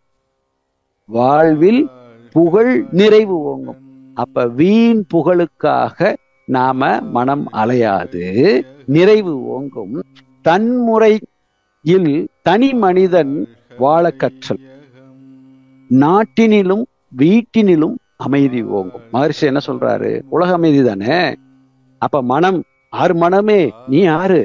தனி மனிதனுடைய மனம் நாட்டினிலும் வீட்டினிலும் அமைதி ஓங்கும். இன்ப மயமே எங்கும். இந்த உண்மை எளிதென்றோ? கற்பதற்கும் வாழ்வதற்கும். எவ்வளவு அழகா என்ன மகரிஷி எல்லாத்தையும் இவ்வளவு அழகா சொல்லி வச்சுட்டு போயிட்டாரு. நடைமுறை வாழ்க்கையில நாங்க படுற கஷ்டம் என்னையும் சேர்த்துக்கங்க. அதுல எல்லாருக்கும் தான் கஷ்டம்ங்கிறது. அப்ப மகரிஷி படலையா? மகரிஷி நம்ம வேதாத்திரி மகரிஷி ஐயா படலையா? அவர் படாத கஷ்டத்தையா நம்ம பற்ற போறோம்? அப்ப அதெல்லாம் ஒண்ணுமே இல்லை. அப்ப கடைசியாக இன்னும் 2 பாடல்களை மட்டும் நாம சிந்திக்க இருக்கிறோம். ரொம்ப முக்கியமான பாடல். அதை சிந்திச்சிட்டோம்னா சரியா போகும். அறிவு எண்ணம் சீர்பட தற்சோதனை. அதான ரொம்ப முக்கியம். நம்ம இன்னொன்னு சேர்த்துக்கணும், சுய பரிசோதனை. அறிவு தன் தேவை பழக்கம் சந்தர்ப்பம். இங்க மனம்னு சொல்லல. வேதாத்திரி மகரிஷி ஐயா அவர்கள் இந்த இடத்துல என்ன சொல்றாரு பாருங்க. மனம் தன் தேவைன்னு சொல்லல, அறிவு தன் தேவை. அப்ப மனம் புலன்களில் இருந்து விடுபட்டு ஆன்ம நோக்கத்தின் அறிவு தன் தேவை பழக்கம் சந்தர்ப்பம் அமைவதற்கு ஏற்ப 6 குணங்களாகி அறிவு உடலால் உணர்ச்சி வயப்பற்றாற்றும் அச்செயல்களின் விளைவே உலகில் உள்ள அறியாதோர் அறிவுடையோர் அடையும் துன்பங்கள். 2 பேரையும் சொல்ற. அறியாதோர் அடையும் துன்பமும் அதுதான், அறிவுடையோர் அடையும் துன்பமும் அதுதான். அதான் மனம்னு சொல்லாம அறிவுன்னு சொல்ற. எல்லாம் தெரிஞ்சிருக்கும். சொல்லுவார் பாத்தீங்களா ஒரு வரி. மனிதன் விளக்கத்திற்கும் பழக்கத்திற்கும். விளக்கம் பெற்றது அறிவு, பழக்கம் என்னது? புலன் மூலமாக அதே அறிவு தூண்டுவது. அப்ப சொல்றாரு, அச்செயல்களின் விளைவே உலகில் உள்ள அறியாதோர் அறிவுடையோர் அடையும் துன்பம். 6 குணங்கள் தோற்றம் இயல்பறிந்து மாற்ற அறிவிற்கு அகநோக்கு பயிற்சி தேவை. எதுக்கு தேவை? அறிவுக்கு. அதான் கருமையம் பதிவு. அதான் கருமையத்துல நீங்க எதையும் பதிவு பண்ணிட்டீங்கன்னா எப்படிங்க? தானா போய் பதிகிறதுங்கிறது வேற, விழிப்பு நிலையில் பதிய வைக்கிறது தான் முக்கியம். தானா போய் பதிகிறதுங்கிறது அது பதிஞ்சிரும், அது இன்ஸ்டிங்க்ட், இன்ட்யூஷன், நாலேஜ்ல போய் நிற்கும். அது விழிப்பு நிலை, பெர்ஸ்பிகாசிட்டி, விஸ்டம் வேணும். அப்படின்னா விழிப்பு நிலை தவத்தின் மூலமாக, சங்கல்பத்தின் மூலமாக கருமையத்தில் மேல் பதிவாக பதிய வைக்கணும். அறிவிற்கு அகநோக்கு பயிற்சி தேவை. உயர்ந்த பயிற்சி பெற்று அமைதி கொள்வீர் அப்படின்னு சொல்றார். புகழும் இகழும் அப்படின்ற ஒரு வார்த்தையை சொல்றார். இது 6 மனதிற்கு உயர்ந்தது தானே. புகழ்ந்துரைக்கும் வார்த்தைகளால் பூரிப்பெய்தல் பொருத்தமில்லா தன்மையே வெளிப்படுத்தும். ரொம்ப அழகா சொல்லியிருக்கார். புகழ்ந்துரைக்கும் வார்த்தைகளால் பூரிப்பெய்தல் பொருத்தமில்லா தன்மையே வெளிப்படுத்தும். அப்ப புகழ்ந்துரைக்கும் அப்படின்னா என்ன அர்த்தம்? உண்மையல்லாதவற்றை ஒருத்தர் நம்மீது சொல்லி நம்மளை புகழ வைக்கிறார் பாருங்க, அது தப்பு. அப்ப உண்மையை சொல்லும் போது அதுல பூரிப்பு நமக்கு வராது. அந்த ஒரு ஓகே அப்படின்னு வரும். அதற்கு மேலேயும் நம்ம எதிர்பார்ப்பும் இருக்காது. இங்க பூரிப்பு ஏன் வருது? அவர் சொல்ல சொல்ல ஆஹா ரொம்ப சந்தோஷம், அப்படியே ரொம்ப பூரிப்பு. அப்படின்னா ஏதோ 2 வார்த்தையை கூட சேர்த்து சொல்றது. அதான் புகழ்ந்துரைக்கும் வார்த்தைகளால் பூரிப்பெய்தல் பொருத்தமில்லா தன்மையே வெளிப்படுத்தும். நிகழ்ந்த ஒன்றின் காரணமும் விளைவும் கண்டால் நீ ஒருவன் மட்டுமே அதற்குரியோன் அல்ல. அழகா சொல்லிட்டார். எனக்கு ஒரு நல்லது நடக்குது அப்படின்னா, இன்னைக்கு நாம எல்லாம் இணைகிறோம்னா இதுக்கு எத்தனை பேருடைய ஒரு உழைப்பு இருக்குது. இதுக்கெல்லாம் வித்தாக மகரிஷி அவர்களுடைய கரு இருக்கு, அவருடைய சூக்குமம் இருக்கு, அவருடைய வரிகள் இருக்கு. இத்தனை எடுத்து நாம இங்க என்ன பண்ணிட்டு இருக்கிறோம்? நான் உங்க முன்னாடி இப்ப நடித்து கொண்டு இருக்கிறேன், பேசி கொண்டு இருக்கிறேன். அவர் சொன்ன கருத்தை நாம எல்லாரும் உட்கார்ந்து பகிர்ந்து கொண்டு இருக்கிறோம். இதுல புகழ்வதற்கு ஒன்றுமே இல்லை. எல்லா புகழும் இறைவனுக்கேன்னு சொன்ன மாதிரி இது அத்தனையும் யாருக்குரியது? நமக்கு அருளிய குருக்குரிய. அவரே என்ன சொல்றாரு? என் தன்னுடைய குருவை சூக்குமமாக நினைச்சு அவர் எத்தனையோ விஷயங்கள் செய்கிறார். அப்ப இதை நம்ம புரிஞ்சுக்கணும். நாம் ஒருவரே அதற்கு உரியவோன் அல்ல. மகிழ்ந்திடல், வருந்திடல் அறிவு கொள்ளும் மருட்சி நிலையை காட்டுகிறது.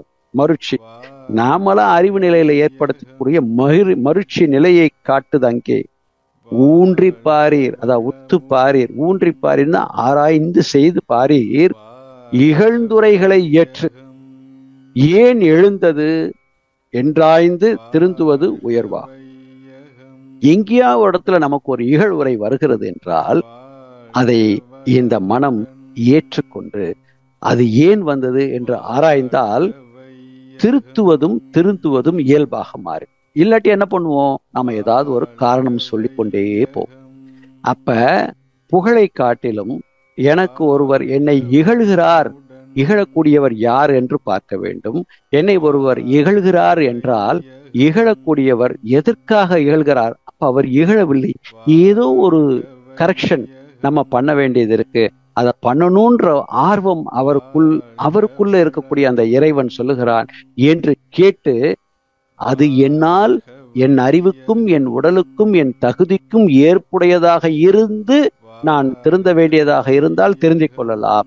இல்லை, என் உடலுக்கு அது இப்ப முடியாது, என் அறிவுக்கு மட்டும் அது தேவையானதுதான் அப்படின்னு நான் அறிவுக்கு, ஏன்னா அறிவுக்கு எப்பனாலும் எடுத்துக்கலாம். உடலுக்கு தான் சில தகுதிகள் வேண்டும், அப்புறம் பொருள் தகுதி வேண்டும், அதில் சில விஷயங்களை செய்வதற்கு.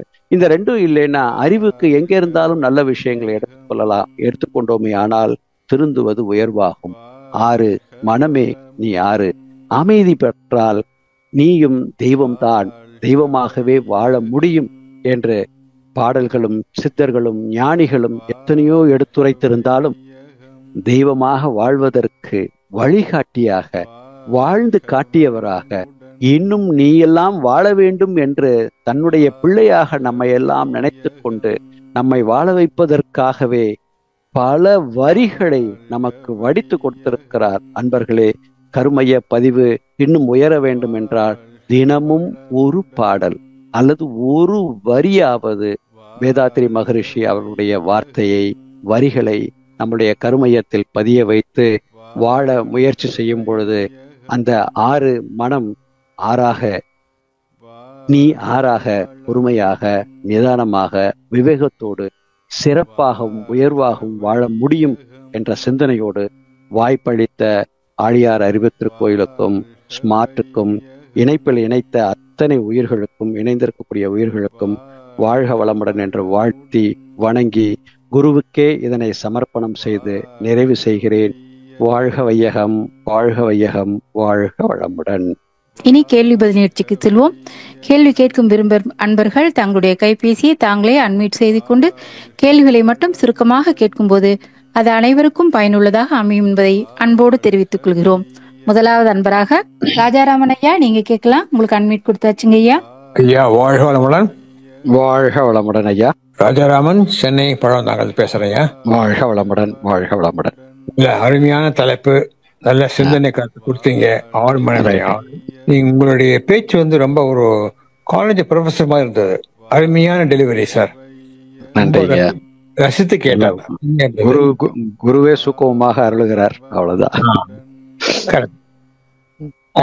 ஐயா, எனக்கு என்ன சந்தேகம்னாக்கா, இப்ப நீங்க சொல்லிட்டு வரும்போது ஒரு கருத்து சொன்னீங்க, விலங்குகள்லாம் வந்து மேல்மனம் நடுமனத்துல தான் இயங்குகிறதுன்னு சொன்னீங்க.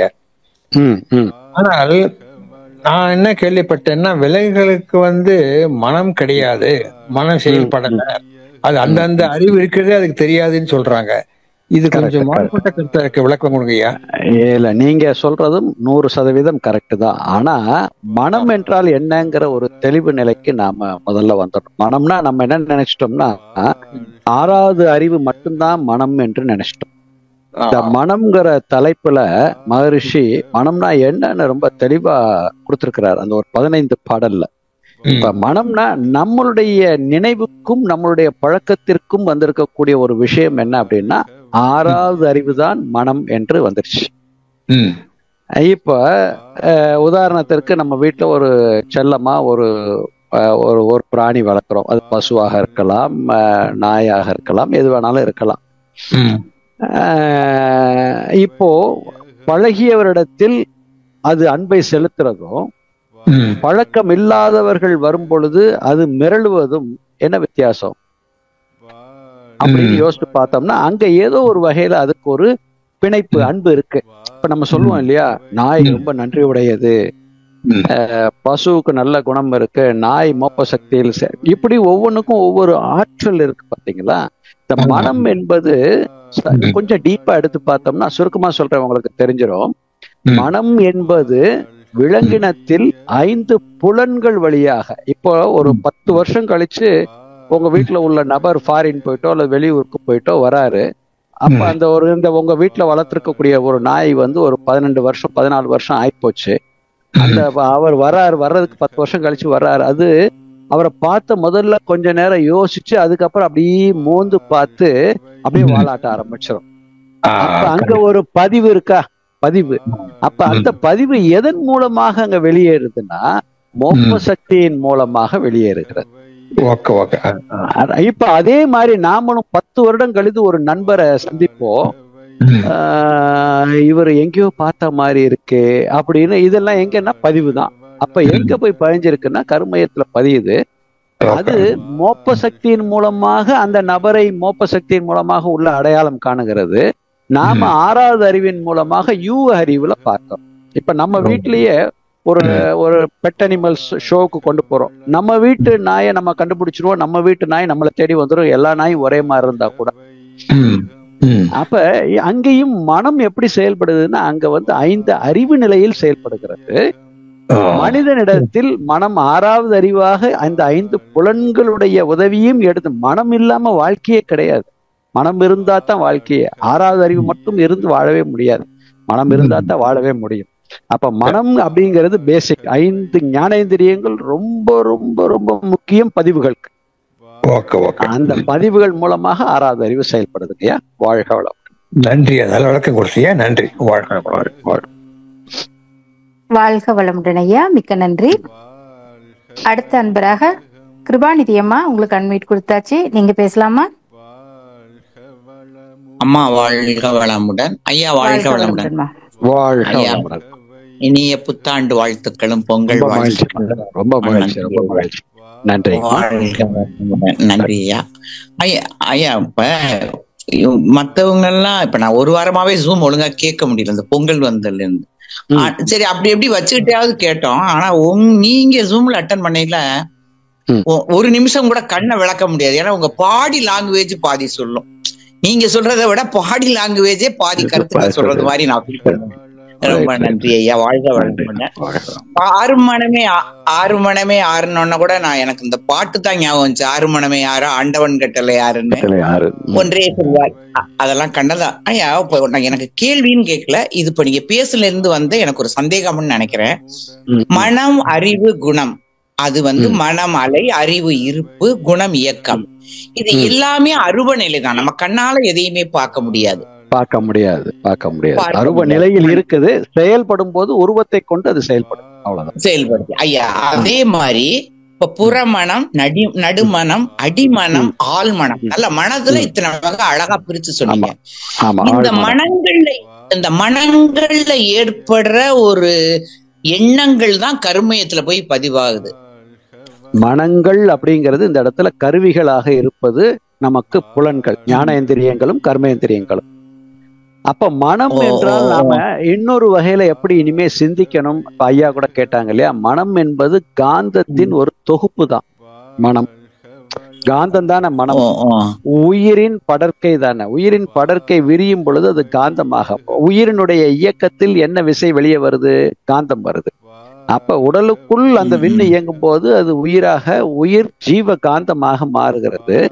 காந்தத்தின் மூலமாக புலன்கள் செயல்படும் பொழுது எந்தெந்த புலன்கள் வழியாக என்னென்ன பதிவுகள் நமக்கு உள்ள போய் பதியுதோ, முதல்ல புலன்ல தான் பதியும். அப்போ சுழற்சி வேகத்துல அது மையத்துல போய் பதிஞ்சது, கருமையத்துல. அப்ப ஒரு நாள் மட்டும் நம்ம ஒன்ன செஞ்சு பழகி இருந்தோம்னா அது புலன் பழக்கம். பல நாள் அதை செஞ்சு பழக பழக பழக பழக புலன் மூலமாக சுழற்சி பற்று பற்று பற்று அது வந்து கருமையத்துக்கு போய் சேர்ந்துருது. அப்ப கருமையத்தில் இருப்பாக எந்தெந்த பதிவுகள் இருக்குதோ அதை நீங்க ஒரு 10 இடைப்பட்ட காலத்துல ஒரு ரொம்ப நீண்ட காலம் ஒரு செயலை செய்யாம விட்டா கூட கருமையத்துக்குள் இருப்பாக இறையில போய் பதிவாகி இருக்கக்கூடிய அந்த பதிவு கொஞ்சம் யாராவது ஒருத்தர் சொன்ன உடனே டக்குன்னு நமக்கு பின்னாடி சேர்ந்து அதை செய்யறதற்குண்டான ஞாபக சக்தியோ அல்லது உள்ளிருந்து அந்த பதிவு அந்த புலன்களை அது இயக்க ஆரம்பிச்சு. அப்ப பதிவு தான் மனம், காந்தம்தான் மனம்.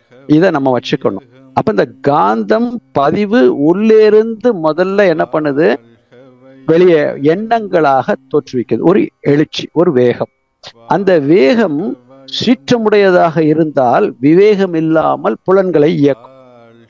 ஒரு விவேகத்தன்மையோடு இருக்கக்கூடிய ஒரு எண்ணமாக நம்ம தவம்லாம் செஞ்சு விவேகத்தன்மையோடு இருக்கும்போது அதே ஞானேந்திரியங்களையும் கர்மேந்திரியங்களும், ஏன்னா கர்மேந்திரியங்கள் அப்படிங்கிறது மனதின் கட்டளைப்படி செய்யக்கூடிய செயல். ஞானேந்திரியங்கள் அப்படிங்கிறது காந்தமே தன்மாற்றம். அதனாலதான் ஞான இந்திரியம்னு கண்ணு, தோல், நாக்கு, கண்ணு, மூக்கு, காதுக்கு ஞான இந்திரியங்கள்னு பெரியோர்கள் நமக்கு அதுக்கு சொல்லி கொடுத்துருக்காங்க. அப்ப ஞான இந்திரியங்கள் அப்படிங்கிறது நேரடியாக காந்தமே தன்மாற்றம் அடைந்து அந்த புலனை இயக்குகிறது. இந்த கருவிகள் இதெல்லாம் கருவி. மீதி 5 கர்மேந்திரியங்களும் கருவி. அந்த கருவிகள் இந்த ஞானேந்திரியனுடைய பதிவின்படியும் மனதின் எழுச்சியின்படியும் செய்யணும் அப்படின்னா செய்வோம். இல்லாட்டி சில சமயத்துல இந்த அடிச்சு பழகின கை, பாடி பழகின பாட்டு, ஆடி பழகின காலு அப்படிங்கறத சொல்லுவாங்க இல்லையா, இதெல்லாம் சும்மா இருக்காது அப்படின்பாங்க. ஆனாலும் மனசு சொல்லும், இப்ப நீ அடிக்க கூடாது அவனன்னு சொல்லும். அது சொல்றது மனம், ஆள் மனம் சொல்லும். ஆனா அந்த பழகின கை என்ன பண்ணும், டப்புன்னு போய் அடிச்சிடும். ஆனா உள்ள இருக்கக்கூடிய ஆள் மனம் நமக்கு சொல்லும், நீ அடிச்சது தப்பு, தேவையில்லாம அடிச்ச, ஏன் அடிச்ச அப்படின்னு. அதுக்கப்புறம் நாமளே யோசிப்போம், நம்ம அவசரப்பட்டோமோ, அடிச்சிட்டோமோ. இங்கதான் மனதையும் அறிவையும் நம்ம பிரிச்சு பார்க்கணும். அப்ப மனம் என்பது ஒரு அலை. அது இருப்பு நிலையாகிய அறிவுல போய் பதியுது. எல்லா பதிவையும் அலையின் மூலமாக போய் பதிஞ்சுக்கிடுது. அது திருப்பி வெளிப்படும் போது குணங்களாக வெளிப்படுது. அதனாலதான் மனம், அறிவு, குணம் அப்படி மகர்ஷி நமக்கு பிரிச்சு சொல்ற. அப்ப மனம் என்பது அலைதான். அது இயங்கிக் கொண்டே இருக்கும். அது எதுக்காக இயங்குது, ஏன் இயங்குது. ஒரு குழந்தைக்கு கூட பேச தெரியாத குழந்தை கூட அது இயங்கிட்டு தான் இருக்கும். ஆனா அது செய்கையின் மூலமாக தன்னுடைய தேவைகளை நமக்கு கருத்து பரிமாற்றம் பண்ணும். அப்ப நாம என்ன பண்றோம், அந்த இருப்பு நிலையில் இருந்து குணங்களாக வெளிப்படும் பொழுது அது கருவிகளை பயன்படுத்தி நாம கொண்டு போறோம். அதனால அறிவு அந்த புலன்கள் மூலமாக செயல்படுறதுக்கு பழக்கப்பதிவின் மூலமாக வெளியே வந்தா அது புறமணம். அப்ப நடுமணம் உள்ளே இருந்து சொல்லும், இதை செய்யவா வேண்டாமா, செய்யவா வேண்டாமா, சரி செய்வோம், வர்றதை பார்த்துக்குவோம். ஆனா ஆழ் மனம், இறை மனம், நீ தேவையில்லாத வேலையை செய்யற, நீ ஏன் இதை செய்யற, இதனால உனக்கு என்ன நன்மை அப்படின்னு உள்ள இருந்து ஒண்ணு சொல்லும். இதான் அகத்தாய்வு, வேற ஒண்ணும் இல்லை. அப்ப இந்த ஆழ்மனம் சொல்வதை கேட்பது எல்லாருக்குமே கேட்கும், அது எல்லாருக்கும் இதை உணர முடியும். ஆனா அதன்படி நடப்பதற்கு உண்டான அறிவு தான் நுண்மான் நுழை புலன் ஆற்றல். அது சொல்வதை மதிக்கக்கூடிய அந்த விஸ்டம், தெளிவு, இது ரெண்டையும் நாம பயிற்சியின் மூலமாக வளர்த்து கொள்ள வேண்டும் மகரிஷி சொல்றார். அப்ப ஆழ்மனம் என்று சொல்லக்கூடிய அந்த இறை மனதுல இறையாக இருக்கக்கூடிய அந்த ஆறாவது அறிவு, அந்த ஆழ் மனதின் அடித்தளத்தில் இருக்கக்கூடிய அந்த தன்மை இறைவன் தான். அவன் 3 கலங்கங்களோடு சேர்ந்து வந்திருக்கிறான். அதை நம்ம மேல் பதிவின் மூலமாக அதை நிப்பாட்டிடுறோம். அப்ப மனதின் அலைச்சுழல் 14க்கு கீழே கொண்டு வரும்போது அறிவு செயல்படுகிறது. அறிவு செயல்படும் பொழுது நம்ம இந்த தவறுகள் செய்ய மாட்டோம். இருந்தாலும் சில சமயத்துல சின்ன எழுச்சியின் காரணமாக ஏதோ ஒரு வேகம் நமக்கு வரத்தானே செய்யும், மனிதனாக பிறந்திருக்கிறோம் இல்லையா. அப்படிங்கும்போது அந்த ஒரு சின்ன எழுச்சியின் மூலமாக சில சமயத்துல ஒரு தெரிஞ்சோ அல்ல தெரிஞ்சே கூட ஒரு தப்பு பண்றோம்னு வைங்களேன், அந்த ஆழ்மனம் ஏன் செய்யற, செய்யாத, சும்மாரு அப்படின்னு சொல்லும். அந்த ஆழ்மனம் சொல்றத அடிபணிந்து கேட்பதற்கு நாம தயாராகிட்டோம்னா நம்ம வாழ்க்கையில சிக்கல்கள் வருவதற்கு வாய்ப்புகள் கம்மி. ஆனா அந்த ஆழ்மனம் சொன்னதை அப்ப கேட்கும் போது சில இன்னல்களை நம்ம அனுபவிக்க வேண்டியிருக்கும் அல்லது சந்திக்க வேண்டியிருக்கும். ஏன்னா இதை நம்ம இன்னைக்கு செய்யாட்டி இந்த இன்பம் நமக்கு கிடைக்காது அல்லது நமக்கு அந்த சௌரியம் கிடைக்காதுன்னு செஞ்சிருவோம். அதை முதல்ல சொன்னார் பாத்தீங்களா, இன்பத்தில் துன்பம், துன்பத்தில் இன்பம். அப்ப இன்னைக்கு கிடைக்கிற இன்பம் பின்னாடி ஒரு துன்பத்தை விளைவிக்க கூடியதுங்கிறது நமக்கு தெரிஞ்சாலும் நாம தெரிஞ்சே செய்வோம். அப்ப ஆழ்மனம் என்ன சொல்கிறது என்பதை நாம உற்று கவனிக்கணும். அந்த கருமையத்தில் கலங்கங்கள் இருந்தாலும் ஆழ்மனதிலிருந்து நமக்கு ஒவ்வொரு எண்ணத்திற்கும் ஒரு சொல், ஒரே சொல் நமக்கு உணர்த்துபவன் இறைவன்.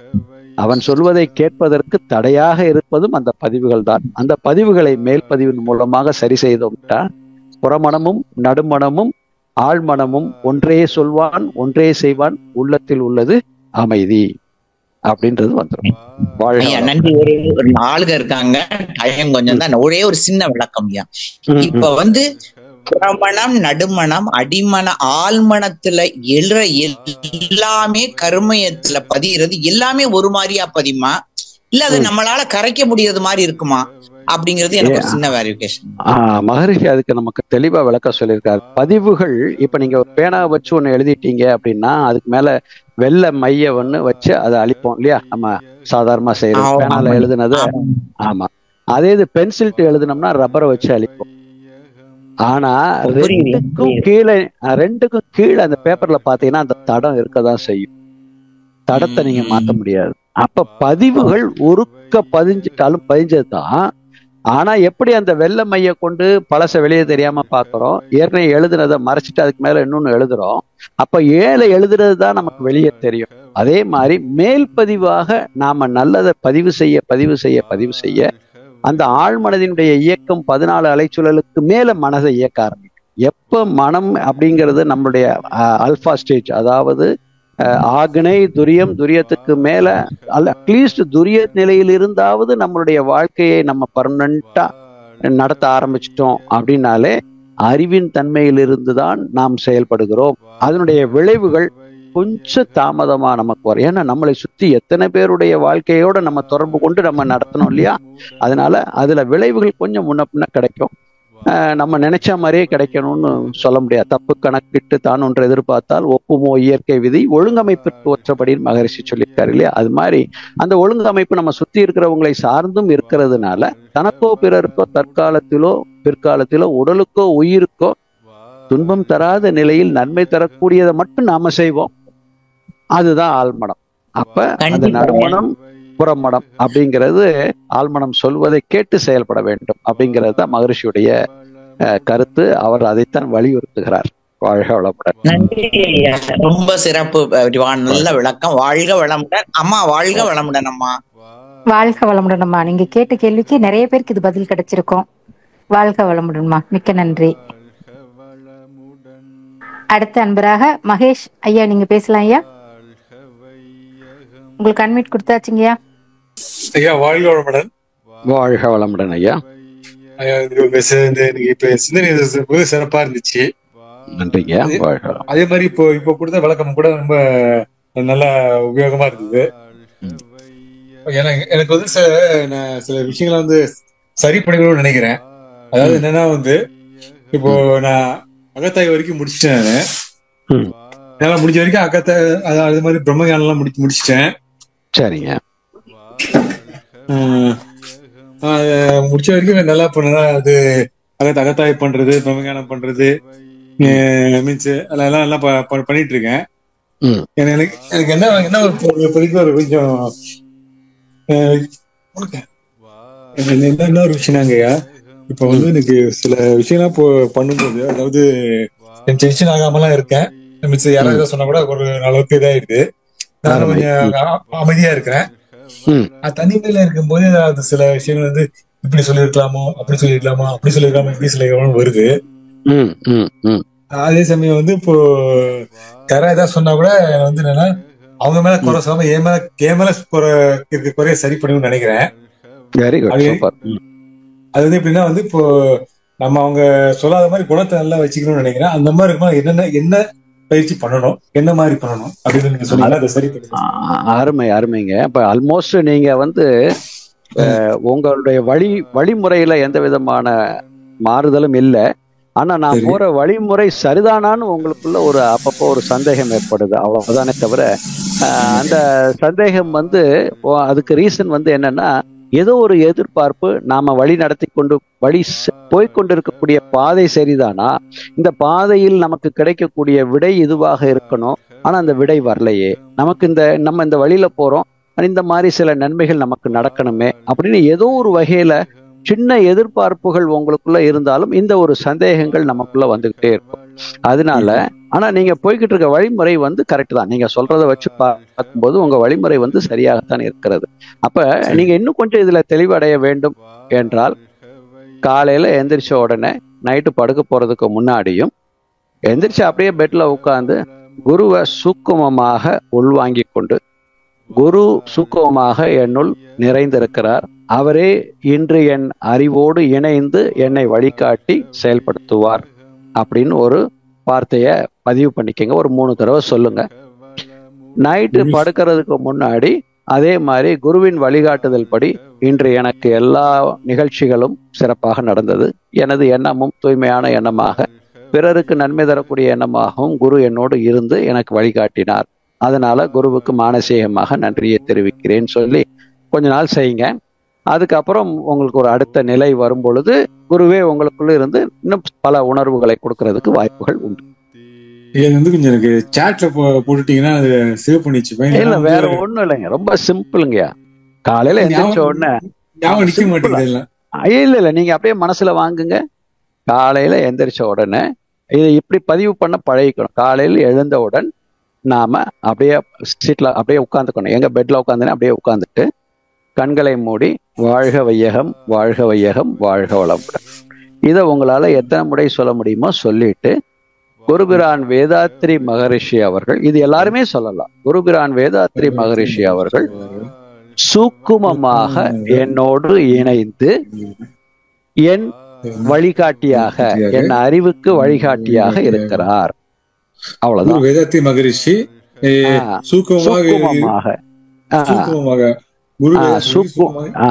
சூக்குமமாக என்னுள் இணைந்து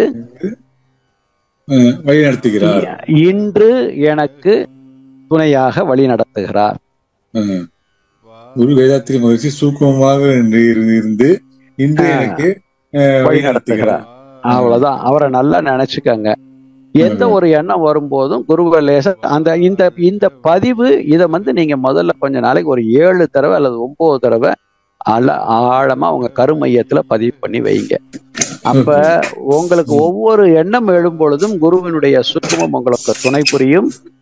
அந்த கேள்விக்கும் அங்க நடக்கக்கூடிய சூழ்நிலைக்கும் உங்களுக்கு ஒரு விரிவான விளக்கம் கிடைக்க ஆரம்பிக்கும். இதை நீங்க நிதர்சனமா உணர முடியும். அதே மாதிரி இரவு படுக்கிறதுக்கு முன்னாடி குருவுக்கு சமர்ப்பணம் செஞ்சுட்டு குருவுக்கு மானசீகமாக நன்றியை தெரிவித்துக் கொள்கிறேன். இன்று நடந்த அனைத்து நிகழ்வுகளுக்கும் குருவே துணை நின்றார் அப்படின்னு சொல்லி அவருக்கு சமர்ப்பணம் செய்கிறேன்னு சமர்ப்பணம் செஞ்சுட்டு பண்ணுங்க. அருமையா நீங்க சூப்பரா வரலாம். வாங்க. வாழ்க வளமுடன். வாழ்க வளமுடன். அருமையான பதில், வாழ்த்துக்கள்.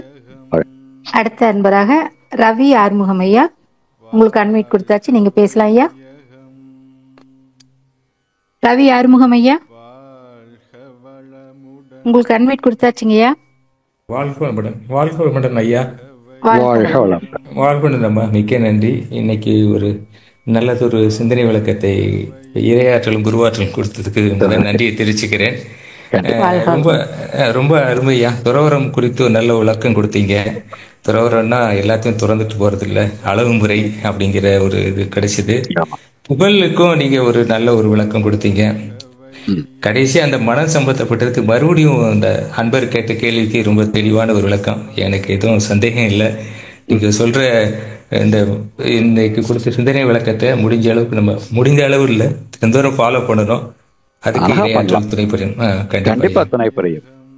நன்றி. வாழ்க வளமுடன். வாழ்க வளமுடன் ஐயா, மிக்க நன்றி. அடுத்த அன்பராக கண்ணம்மா ஆலியார், நீங்க பேசலாமா?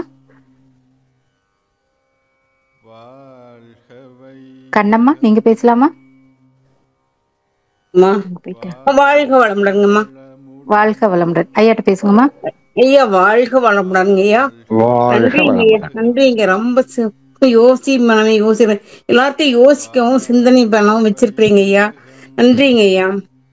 ஐயா நீங்க சொன்ன மாதிரி நன்றிங்க. நான் இப்போ ஒரு பக்கம் போயிட்டு வண்டியில வந்துட்டு இருக்கும்போது ஒரு வழி குறுக்கு வழி இருந்துங்க ஐயா, அதுல போயிடலாம் நம்ம அப்படியே மனசுக்குள்ள தோணுச்சுங்க ஐயா. நான் சொல்லாம அப்படியே இவரு ஓட்டிட்டு வந்தாரு, ஸ்பீட் பிரேக் அடிச்சு கீழே விழுந்து கையே இப்ப வேலையை செய்ய மாட்டாத அளவுக்கு இருக்குதுங்க ஐயா. ஆனா இப்ப நீங்க சொல்லும் போது நினைச்சேன், அப்புறம் யோசிச்சிட்டே இருப்பேன், நான் சொன்னோம்ல ஏன் சொல்லாமட்டோம், ஏன் போய் விழுக்க வேண்டிய அளவுக்கு நம்மளுக்கு ஆயிடுச்சு அப்படின்னு நினைச்சேங்க ஐயா. அது நான் சொல்லாம இருந்தது தப்பா, ஏன் சொல்லாம இருந்தேன்னு எனக்கு தெரியலைங்க ஐயா. சரி, சொல்லாம இருந்தது தப்பான்னு உங்களுடைய கேள்வியா? சொல்லிருக்கலாமே, நம்ம விழுந்திருக்க மாட்டோமே. கரெக்ட். சில துன்பங்கள் வாழ்க்கையில இந்த சொல்லுவாங்க இல்லையா, அந்த காலத்துல தலைக்கு வந்து தலைப்பையோட போச்சும்பாங்க. இப்ப ஏதோ ஒரு நீங்க அப்படி வந்திருக்கும் போது அப்படி வராம வந்திருந்தீங்கன்னா வேற ஏதாவது இதுக்கு பதிலா வேற ஏதாவது நடந்திருக்குமா அப்படிங்கறதும் நமக்கு தெரியாது. இப்படி நீங்க வந்ததுனால ஏற்கனவே நீங்க உயிரை உணர்ந்து மகரிஷி குருவை உணர்ந்து வாழ்க்கையை உணர்ந்து பிறரை மதித்து பழகக்கூடிய நல்ல பழக்கமும் நல்ல மனநிலையும் கொண்ட நமக்கு சில துன்பங்கள் வருது அப்படின்னா அந்த துன்பம் எப்பவோ எங்கேயோ நம்ம செஞ்சிருக்க மாட்டோம். ஏதோ ஒரு தொடராக ஏதோ யாருக்கும் தெரிந்தோ தெரியாமலோ ஏதோ ஒரு பதிவின் மூலமாக இப்ப அந்த கழிவு இதன் மூலமாக கழிந்திருக்கிறதுன்னு நம்ம எடுத்துக்கலாம். அவ்வளவுதான். அதனால தலைக்கு வந்தது தலைப்பாயோட போச்சுன்னு வச்சுக்கோங்களேன். ஏதோ ஒரு அந்த துன்பம், அவ்வளவுதான். அந்த துன்பத்தை நாம இப்ப சந்திக்க வேண்டிய ஒரு நிர்பந்தம் நமக்கு இருந்திருக்கு, அது வந்திருக்கு, சந்திச்சிருக்கோம். இது இப்படி ஒரு எடுத்து நம்ம மனசுல ஒரு நிறைவை கொண்டு வரணும். இல்லாட்டி என்ன ஆகும்னா அந்த மனம் போராடி கொண்டே இருக்கும். அது போராடி கொண்டே இருக்கும். அந்த போராட்டம் இருக்க யாரு உங்களை இந்த அளவுக்கு பத்திரமாக உங்களை மேற்கொண்டு பெரிய விபத்து ஏற்படாம உங்களை பாதுகாத்ததும் அந்த இறைநிலை தான். உங்களுக்கு துணையாக வந்தவரும் உங்களோட தான் இருப்பாரு. அப்ப நம்ம சொல்லலையேன்னு உங்களை நீங்க வருத்திக்கிறதும் வேஸ்ட். நீங்க நம்ம சொல்லி இருந்தா அவருக்கு கேட்டிருப்பாரோ அப்படின்றதும் வேஸ்ட். அது ஏதோ ஒரு நடக்க வேண்டிய ஒரு சம்பவம் சிறுசா நடந்து முடிஞ்சிருச்சு, அவ்வளவுதான் அப்படின்னு நம்ம எடுத்துக்கிட்டு இத நம்ம என்ன செய்யணும் அப்படின்னா, இதுக்குதான் காப்பு போட்டுக்கணும் எப்பவுமே. எப்ப வெளியே கிளம்புனாலும் காப்பு போட்டுக்கங்க. உங்களுக்கு காப்பு போடுங்க. உங்க கூட உங்க வாழ்க்கை துணையோ இல்ல உங்க பிள்ளைகள் கூடயோ நீங்க வண்டியில ஏறி போறீங்க அப்படின்னா அவர்களுக்கு காப்பு போடுங்க. அந்த வண்டியை சுத்தி ஒரு காப்பி போடுங்க. இது இந்த காப்பு போட நம்மளுடைய ஆன்மா ஓரளவுக்கு தூய்மை பெற்றதுனால சின்ன விபத்தா முடிஞ்சிருச்சு. காப்பு போட்டுட்டீங்கன்னு வச்சுக்கோங்களேன், இந்த இடர் வந்து போயிருக்கும், அவ்வளவுதான். இந்த இடர் இந்த அளவு கூட பெருசா இல்லாம வந்து போயிருக்கும். இந்த காப்பு அந்த இடத்துல நமக்கு நல்ல ஒரு ஏன்னா நான் நிறைய விஷயங்கள்ல சுயமாக இதை அனுபவிச்சதுனால இதை சொல்றேன். ஏன்னா மகரிஷி எப்ப நம்ம வீட்டுல இருந்து ஆபீஸ் கிளம்புனா கூட காப்பு போட்டு தான் கிளம்புறது. அப்ப என்ன ஆகும்னா, ஏதாவது ஒரு விபத்து நடந்தா கூட எனக்கு வர வேண்டிய அத்தனை அடியையும் அந்த வண்டி வாங்கிடும். அப்ப யாரு நம்மள காப்பாத்துனா? அந்த வண்டி காப்பாத்திடுச்சு. நம்ம கால் சுடாம இருக்கிறதுக்கு நமக்கு செருப்பு எவ்வளவு உதவியாக இருக்கிறது, முள் படாம இருக்கிறதுக்கு. அது போல ஒவ்வொரு கருவியும் நம்மளை பாதுகாக்கக்கூடிய ஒரு பொருள் தான். அதுவும் இயற்கையின் மூலமாக வந்த ஒரு பொருள் தான். அதனால அந்த வண்டிக்கு ஒரு காப்பு, வண்டி தான் நம்மளை அருட்காப்பு, அருட்பேராற்றலாக அந்த வண்டியே நம்மளை எடுத்து செல்கிறது அப்படின்னு ஒரு மனசுல அந்த எண்ணத்தை வைத்துக்கொண்டு அந்த வண்டியை சுத்தி ஒரு காப்பு போட்டுட்டு, யாரு ஓட்டுறாங்களோ அவங்களுக்கும் ஒரு காப்பு போட்டுட்டீங்கன்னா அவங்களுக்கும் அந்த கவனக்குறைவு சிதறல்கள் இல்லாம அந்த காப்பு அவங்கள பாதுகாக்கிறது. இது மகரிஷியே நிறைய தடவை சொல்லி இருக்கிறாங்க. எங்க போகும்போதும் காப்பு போட்டுக்கங்க அப்படின்னு சொல்றதுக்கு காரணமே இதுதான். அதனால காப்பு போட்டுட்டு கிளம்புங்கம்மா. வாழ்க வளமுடன். வாழ்க வளமுடன் ஐயா. இன்னொன்னுங்க ஐயா, ஐயா இன்னைக்கு காலையில எங்க மருமகம் எங்க வீட்டுக்காரர் என்னமோ சொல்லி ஒரு பக்கத்து வீட்டுக்காரமா என்னமோ குறைய பேசிட்டு இருந்தாங்க. நான் வேலை பாருங்கம்மா, எதுக்குமா காலத்தால் எந்திரிச்சோன்னே குறை பேசிட்டு இருக்கிறீங்க, தப்புங்கம்மா, இதை எப்படி பாருங்க. இன்னும் நான் ஒண்ணும் நம்ம நாணி கிடையாதுங்க அப்படி பேசாம இருக்கிறதுக்கு அப்படின்னு சொன்னா. அப்பவே வாய் பேசாம வாய மூடிட்டேங்க, இன்னும் பேசல. அதனால ஒண்ணும் தப்பு இல்ல. சரிங்க, அவங்கள வாழ்த்திருங்க. சரிங்க, அவங்கள வாழ்த்திட்டீங்கன்னா அவங்களுக்குள்ள சிந்தனை கொஞ்சம் லேசா சிறகு விரிக்க ஆரம்பிக்கும். அவங்களுக்கு தானா நம்ம யாரையும் திருத்துறதுக்கு முயற்சி எடுப்பதுக்கு பதிலாக திருத்தியவர்களாக நாம என்ன பண்ணணும், அதை மேற்கொண்டு பெருசாக்காம சரி ரைட் சரி அவங்களுக்கு தெரிஞ்சு அவங்க பேசுறாங்க அப்படின்ட்டு நம்ம போயிட்டே இருப்போம். பேசவே இல்லைங்க, எந்த பேச்சு பேசுறீங்க. அதனால அவங்க மேல நம்ம விருப்பம் அடையக்கூடாது. அதுதான் மகரிஷி நமக்கு சொல்லி இருக்கிறது. யாரோ ஒருத்தர் வேண்டாத ஒரு விஷயத்த பேசினா கூட நீ பேசுறது தப்புன்னு சொல்லி நம்ம வெறுப்படையக்கூடாது. சரிங்க, நன்றிங்க. வாழ்க வளமுடன்மா. வாழ்க வளமுடன். வாழ்க வளமுடன்மா. மிக்க நன்றி. அடுத்த அன்பராக உமையாளம்மா, உங்களுக்கு அன்மீட் கொடுத்தாச்சு, நீங்க பேசலாமா? வாழ்க வளமுடன்மா. வாய்ப்புக்கு நன்றிமா ஐயா. வாழ்க வளமுடன் ஐயா. வாழ்க வளமுடன் ஐயா. நீங்க இப்போ 6 குணமும் சீரமைச்சிருக்கு, அப்புறம் ஏற்பு திறன் வந்துருச்சு அப்படின்னு சொன்னீங்களங்கய்யா, அப்படின்னு சொன்னீங்களங்கய்யா. அப்ப வந்தாலும் துன்பம் வந்ததுன்னா அது முன்னாடி இருந்த பதிவு அது வரும். இப்ப நடக்கிறதுக்கு நல்லதா நடந்துகிட்டு இருக்கும்.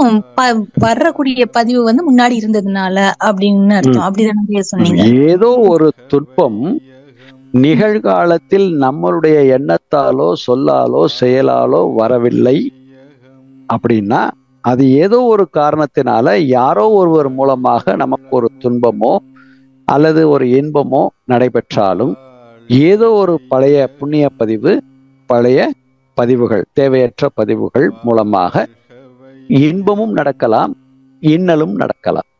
அப்ப இன்பம் நடக்கும்போது என்னுடைய முயற்சியினால் நடந்தது அப்படின்னு நம்ம சந்தோஷம். அதுதான் மகரிஷி சொல்வார், எனக்கு ஒரு புகழ் வருது அப்படின்னா அந்த புகழுக்கு உரியவன் நான் மட்டும் அல்ல, என்னை சுற்றி இருக்கக்கூடிய இந்த சமுதாயம் முக்கியமாக இருக்கிறது. அப்ப எனக்கு ஒரு இன்பம் நடக்கிறது அப்படின்னா அந்த இன்பம் இன்னைக்கு நாமெல்லாம் இவ்வளவு இன்பமாக இதையெல்லாம் கேட்கிறோம் வைக்கிறோம்னா அதுக்கு நாம மட்டும் பொறுப்பல்ல, வேதாத்ரி மகரிஷியினுடைய ஆழ்ந்த கருத்துக்களும் அவருடைய அர்ப்பணிப்பும் இது நம்மளை இன்னைக்கு சிந்திக்க வைக்குது, செயல்பட வைக்குது, சீரமைக்க செய்கிறது இல்லையா? அது போல ஒரு துன்பம் வருகிறது என்றாலும் ஏதோ ஒரு காரணத்தினால, ஏதோ ஒரு பழைய பதிவுகள், தேவையற்ற பதிவுகள்னால நமக்கு அந்த துன்பம் வரலாம், வந்திருக்கணும், அது இன் ஃபியூச்சர்ல வரலாம்.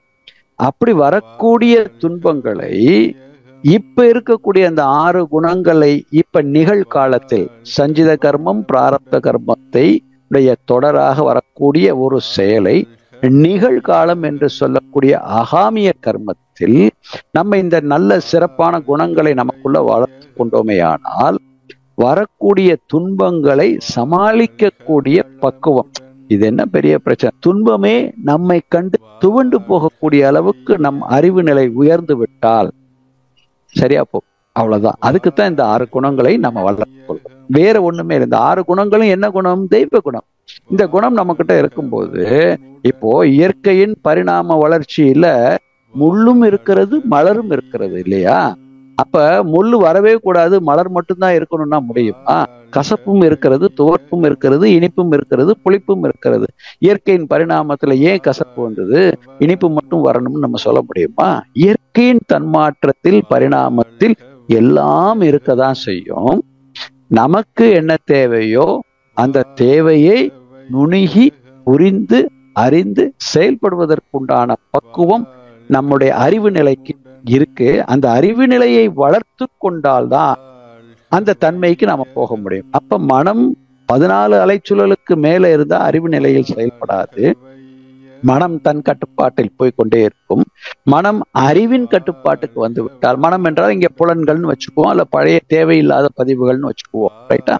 அப்ப அறிவு நிலைக்கு வந்து விட்டால் பக்குவம் அடைந்த ஒரு மனமாக, பக்குவம் அடைந்த தன்மையாக நான் இருக்கும் பொழுது எனக்குள் இருந்து அறிவு நிலையில் எழுகின்ற எண்ணம் எனக்கு ஒரு துன்பம் பிறராலோ அல்லது தேவையற்ற சூழ்நிலை எனக்கு வந்தாலோ அதை பிறர் மன தூண்டுதலோ அல்லது சூழ்நிலையோ அல்லது பழக்கமோ இது எனக்கு ஒரு துன்பத்தை கொடுக்கக்கூடிய ஒரு நிலை எனக்கு தள்ளப்பட்டாலும் இந்த மனம் அறிவாக மாறிவிட்டது என்றால் நான் அதை சிந்திக்க ஆரம்பிச்சிருவேன். அதையும் மீறி எனக்கு ஒரு துன்பம் வந்தது அப்படின்னா அந்த துன்பத்தை சமாளிக்கக்கூடிய திறன் எனக்கு வரும். துன்பம் துன்பமாக வராது, துன்பம் ஒரு அனுபவமாக மாறிவிடும். அப்ப அடுத்து இந்த துன்பம் வருவதற்கு முன்பே நாம் அதை சரி செய்வதற்கு உண்டான முன் யோசனை, முக்காலமும் திரிகோண சிந்தனைன்னு சொல்லுவாங்க இல்லையா, முக்காலமும் அறியக்கூடிய ஞானம் நமக்கு கிடைத்துவிடும். அதான் ஞானம் அப்படின்னு சொல்றது, தெளிவு நிலை அப்படின்னு சொல்றது. அதனால துன்பம் வர்றதை சமாளிக்கக்கூடிய ஆற்றல் இதெல்லாம் இந்த மனதிற்கு உண்டு. மனம் அறிவாக மாறினார். 6 மனமே நீ 6 அப்படின்னா 6வது அறிவாக நீ மாற வேண்டும். 6வது அறிவாக அரூபியாக இருக்கக்கூடிய ஆதி நிலையாக நீ மாறிவிட்டால் நீ இயங்குவது உன்னுடைய தன்மை எல்லாம் இறைத்தன்மையாகவே, அன்பும் கருணையும் மிக்க ஒரு இறைத்தன்மையாகவே மாறிவிடும். உனக்குள் இருக்கக்கூடிய 6வது அறிவே தெய்வமாக உனக்கு நின்று வழி நடத்தும் அப்படின்னு மகரிஷியும் நமக்கு எடுத்து சொல்லியிருக்கிறார். அவ்வளவுதான். வாழ்க வளமுடன். மிக சிறப்புங்க, நன்றிங்க, மகிழ்ச்சிங்க. வாழ்க வளமுடன். வாழ்க வளமுடன்மா, மிக்க நன்றி. அடுத்த அன்பராக சுந்தரமூர்த்தி ஐயா, நீங்க பேசலாம் ஐயா, உங்களுக்கு அன்மிட் கொடுத்தாச்சு. அடுத்த அன்பராக லக்ஷ்மணன் காந்திமதி, உங்களுக்கு அன்மிட் கொடுத்தாச்சு, நீங்க பேசலாம். வாழ்க வளமுடன். வாழ்க வளமுடன். உரை ரொம்ப சிறப்பா இருந்துங்கய்யா. கேட்க கேட்க அதாவது எல்லாமே ஒரு பட்டற்ற நிலைக்கு போயிடணுமோ அப்படிங்கிற ஒரு எண்ணம் வருதுங்கய்யா. ஆனா பட்டு வீட்டுக்கு நம்ம வாழ்க்கைக்கு வாழக்கூடிய வாழ்நாள் முழுவதும் பொருள் தேவைப்படும் அப்படிங்கிற ஒரு சூழலும் இருக்குது. இப்படி ஒரு சூழலுங்கய்யா, இப்ப ஒரு பூர்வீகமா இருக்கக்கூடிய ஒரு பொதுவான ஒரு விஷயமா கேக்குறேங்க ஐயா. சொத்துக்களை விற்கிறாங்க அப்படிங்கிறப்ப அப்ப அதை நம்ம சரியா பங்கு அப்படி எடுத்துக்கிறது சரியா, இல்ல பெண் கூட பிறந்த சகோதரிகளுக்கு அவங்களுக்கு கல்யாணம் பண்ணி அவங்களுக்கான விஷயங்களை பண்ணிடுறோம், அவங்களுக்கும் சமநிலை கொடுக்கறது சரியா, இல்ல நம்ம தனிப்பட்ட முறையில பண்ணி இருக்கிறதையும் பிரிச்சு கொடுக்கறது சரியா, இல்ல இப்படிலாம் ஒரு மன இது வரப்ப அதுல பொருள் தேடல், பொருள்ல பற்று நம்மளுக்கு இருக்கிறதுனால நம்ம எதிர்பார்க்கிறோமோ அப்படிங்கிற ஒரு மனக்குழப்பம் வருதுங்க ஐயா. இப்ப தேவையில்லாத கடைசியில ஒண்ணுமே இல்லை, பட் இதுக்காக நம்ம நம்ம மட்டும் அதோட போயிடுது இல்ல, மற்றவங்களுக்கும் அந்த மாதிரி விஷயங்கள் இது இருக்கு. எப்படி இதை வந்து சமாளிக்கிறது? அது ஒரு சஞ்சலம் இல்லாத ஒரு விஷயமா கொண்டு போகணுங்கிறது ரொம்ப சிரமமா இருக்குங்க. அது எப்படி கூட பிறந்த சகோதரியா இருக்கணும், அண்ணன் தம்பிகளா இருக்கணும், எல்லாருக்கும் கொடுத்து பண்ணணும்னு நம்ம நினைக்கிறோம். பட் அதுல வந்து சங்கடங்களும் அந்த முரண்பாடுகள் வருது. இது ஏன் இது நம்மள்ட்ட இருக்கிறது கடைசியில நம்ம யாருக்குமே அது எல்லாருமே அப்படிதான் அப்படிங்கிற ஒரு சூழல் இருக்கும். இது எப்படிங்கய்யா சரி கொண்டு வர்றது? அது அந்த இடத்துல எப்படிங்கய்யா?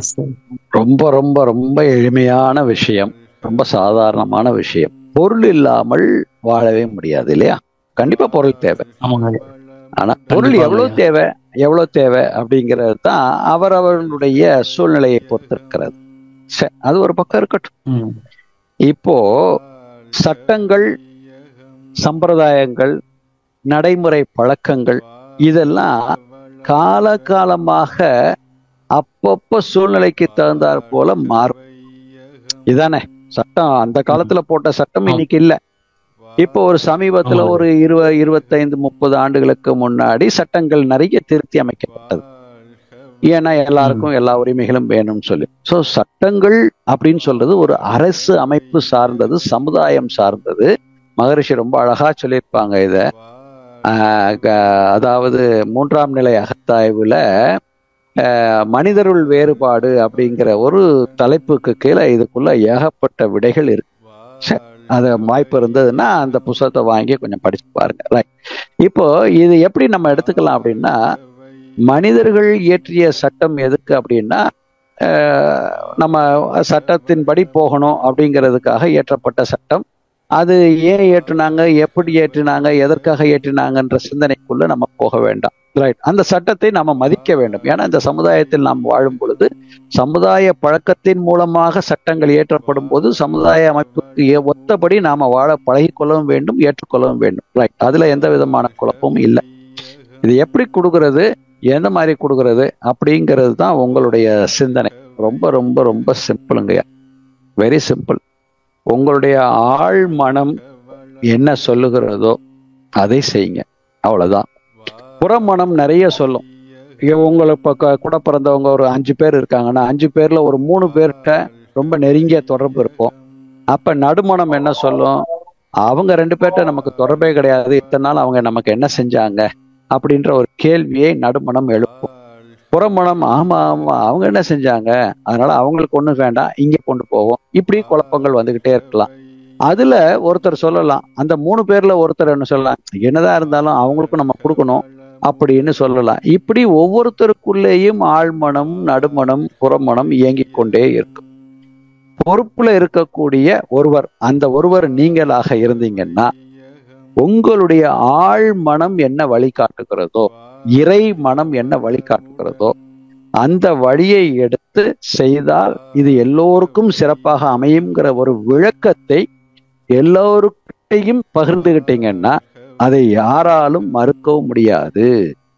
அதை மீறி யாராவது ஒருத்தர் இல்லை எனக்கு மட்டும்தான் வேணும், உனக்கு மட்டும்தான் வேணும் அப்படின்னு சொன்னா, என்னை பொறுப்பாக நீங்க நியமித்தீங்கன்னா என் மனம் இதுதான், என் அறிவு இதுதான் சொல்லுகிறது.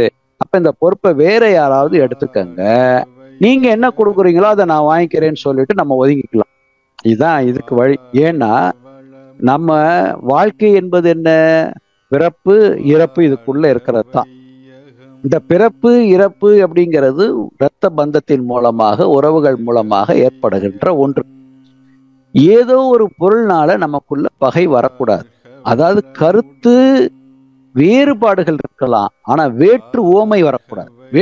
வேறுபாடுங்கிறது, இப்ப நான் ஒன்னு சொல்லலாம், என் வாழ்க்கை துணை ஒன்று சொல்லலாம், என் மகன் ஒன்று சொல்லலாம், என் மருமகள் ஒன்று சொல்லலாம், ஒவ்வொருத்தர் ஒன்று சொல்லலாம். இது 3-4 விதமான கருத்துக்கள் இருக்கலாம், அதுல தவறு இல்லை. ஆனா விளைவு அந்த 4க்கும் பொதுவானதாக நன்மையானதாக யார் எடுக்கிறாங்களோ, விளைவு நன்மை தரக்கூடியதாக இருக்கணும். யார் எடுக்கிறாங்களோ அவங்கள்ட்ட பொறுப்பை கொடுத்துட்டு நம்ம விட்டுறது நல்லது. அப்ப நீங்க தான் பொறுப்புடைய ஆளா இருக்கிறீங்க அப்படின்னா கிளியரா உட்கார்ந்து எல்லாத்தையும் நீங்க மகரிஷி போட்டு கொடுத்த டைம் டேபிள் படி, என்ன மாறாதலுக்கு டைம் டேபிள் போடுவாரு பாத்தீங்களா, இதற்கும் அதற்கும் என்னென்ன சம்பந்தம், இதற்கும் அதற்கும் என்ன சம்பந்தம், இதுல என்னுடைய பங்கு என்ன, இப்படிங்கிற ஒரு அகத்தாய்வு டைம் டேபிள் போட்டு கிளியரா பண்ணிக்கிட்டே வந்தீங்கன்னா உங்களுடைய ஆழ்மனம் இதை இப்படிதான் செய்யணும், இதை இப்படிதான் செய்யணும், இப்படிதான். ஆனா நடுமனம் அப்பப்போ அதை சொல்லும், அதெல்லாம் விட்டுடுங்க. ஆள் மனம் என்ன சொல்லுதோ அதை செஞ்சீங்கன்னா தீர்வு கிடைக்கும். ஆனா நடுமனம் உங்களை சும்மா இருக்க விடாது. நீ தப்பு பண்ற, நீ இவனை பகிச்சுக்க போற, அவனுக்கு நல்லதை செய்யறேன்னு சொல்லி இவனை பகிச்சுக்க போற, அவனை பகிச்சுக்க போறேன்னு அப்பப்போ ஒரு ஹிண்ட்ஸ் எல்லாம் கொடுக்கும். இதெல்லாம் தாங்கிறதுக்கு உண்டான மனநிலையும் பக்குவமும் உங்களுக்கு இருக்குது அப்படின்னா ஆள் மனம் சொல்வதை நீங்க செய்யணும். இல்ல சட்டம் என்ன சொல்லுதோ சட்டத்தின்படி போயிடும். இந்த ரெண்டு தான். சட்டம் சொல்றபடி, சட்டம் என்ன சொல்லுது, எல்லாருக்கும் உண்டா, ஓகே எல்லாருக்கும் உண்டு, போயிடுவோம். இல்ல இது இப்படி இப்படி செய்யணும் அப்படின்னு உங்களை பெரியவங்க நீங்க தான் இதை செய்யணும்னு சொன்னா எல்லாருடைய மனசையும் சந்தோஷப்படுத்துற அளவுக்கு உங்களுடைய முடிவாக இருக்கட்டும். அவ்வளவுதான். இதுதான் கருத்தாக எனக்கு தெரிந்ததை உங்களோடு பகிர்ந்து கொண்டேன் ஐயா. வாழ்க வளம். ஐயா மிக சிறப்புங்க ஐயா. என்ன ஒரே ஒரு சின்ன கேள்விங்க ஐயா. இப்ப ஒரு ஐயா கொஞ்சம் சுருக்கமாக கேளுங்க, மற்ற அன்பர்களும் இருக்காங்க. சரிங்கம்மா. வாழ்க வளமுடன்மா ஐயா. நன்றிங்க ஐயா. நன்றிங்கம்மா. வாழ்க வளமுடன். வாழ்க வளமுடன். அடுத்த அன்பராக சபரி சுந்தரடி வேலையா, நீங்க கேட்கலாம் ஐயா. வாழ்க வளமுடன் ஐயா. வாழ்க வளமுடன் ஐயா. எனக்கு ஒரு கேள்வி வந்து, இப்போ நம்ம நிறைய இடத்துல வந்து நீங்க சொன்ன முன்னாடி கேள்விக்கு ஒரு அடிஷனல் அப்ரெண்டிக்ஷர் தான் எனக்கு என்னன்னா, இப்போ நம்ம சில விஷயங்கள் செய்யணும். நம்ம பர்சனல் கான்ஃபிளிக்ட்னு ஒன்று இருக்கு. அப்புறம் கார்பரேட்ல கம்பெனி அவங்களோட வான்ஸ் என்பது சேல்ஸ்ல போய் சொல்ல வேண்டியதா இருக்கு. இல்ல ப்ராஜெக்ட்ல வந்து கொஞ்சம் வேற மாதிரி டிப்ளமேட்டிக்கா ஹேண்டில் பண்ண வேண்டியதா இருக்கு. ஸோ இப்போ வந்து இந்த இடத்துல எனக்கு எப்பவுமே ஒரு கன்ஃபியூஷன் இருக்குங்க ஐயா. இது இங்க செய்யறது நம்ம சொல்லலாமா, இன்ஸ்டிங் மனசுல சொன்னாலும் வேற கம்ப்ரெஷன்ல தள்ளப்படுறோம். அப்போ நமக்கு அது அந்த இயற்கையில ஏதாவது நமக்கு எதாவது காட்டி கொடுக்குமா, இல்ல அந்த உள்ளுணர்வோட நிக்கிறதா, இல்ல அது என்ன நம்மள இதுன்னு சொல்லிடுறாங்க, லூசர்னு சொல்லிடுறாங்க. அதுதான் கேட்டேன். நன்றி. கரெக்ட். வேற ஒண்ணும் இல்ல. இப்போ கார்பரேட் அப்படிங்கிறது ஒட்டுமொத்த சமாச்சாரம், அரசாங்கம் அப்படிங்கிறதும் ஒரு ஒட்டுமொத்த சமாச்சாரம், சமுதாயம் அப்படிங்கிறது ஒரு ஒட்டுமொத்த சமாச்சாரம். இப்ப ஒரு சமுதாயம், ஒரு அரசாங்கம், ஒரு கார்பரேட் அப்படிங்கிறது ஓவராலா அதை நம்பி இருக்கக்கூடிய பல உழைப்பாளிகள், தொழிலாளிகள், அதுக்கு சார்ந்தவங்க பல பேர் அதனால பயனடையக்கூடிய நிலை வரும் பொழுது, நீங்க அந்த கார்பரேட் அப்படிங்கிற ஒரு நன்மையை செய்வதற்கு நாம ஒரு சின்ன ஒரு மாறுதலை செய்ய வேண்டிய கட்டாயம் இருந்ததுன்னா அதை நம்ம செய்யறது வந்து ஒரு பெரிய குழப்பம் ஏற்படுவதற்கோ, அல்லது ஆனால் இயற்கைக்கு மாறாக அல்லது இந்த சமுதாயத்திற்கு எதிராக அல்லது தீங்கு விளைவிக்கக்கூடிய ஒரு செயலாக நாம எதையாவது அது சமுதாயத்திற்காக செய்யறேன்னு சொல்லி செஞ்சாலும் சரி, அல்லது ஒரு ஒட்டுமொத்த அமைப்புக்காக நான் செய்யறேன்னு சொன்னாலும் சரி, அது ஆன்மீக ரீதிப்படி தவறு. ஆனால் சமுதாய அமைப்புல சில விஷயங்களை நான் இதுக்காக செஞ்சேன், அது இத்தனை பேர் இருக்கிறாங்கன்னு செஞ்சேன் அப்படின்னு சொன்னா இது ரெண்டு ரயில்வே தண்டபாலம் மாதிரி. சில விஷயங்களை நாம ஆன்மீக ரீதியாக பார்த்தோம் அப்படின்னா அது தவறாக படத்தான் செஞ்சதுன்னா அது தவறுதான்.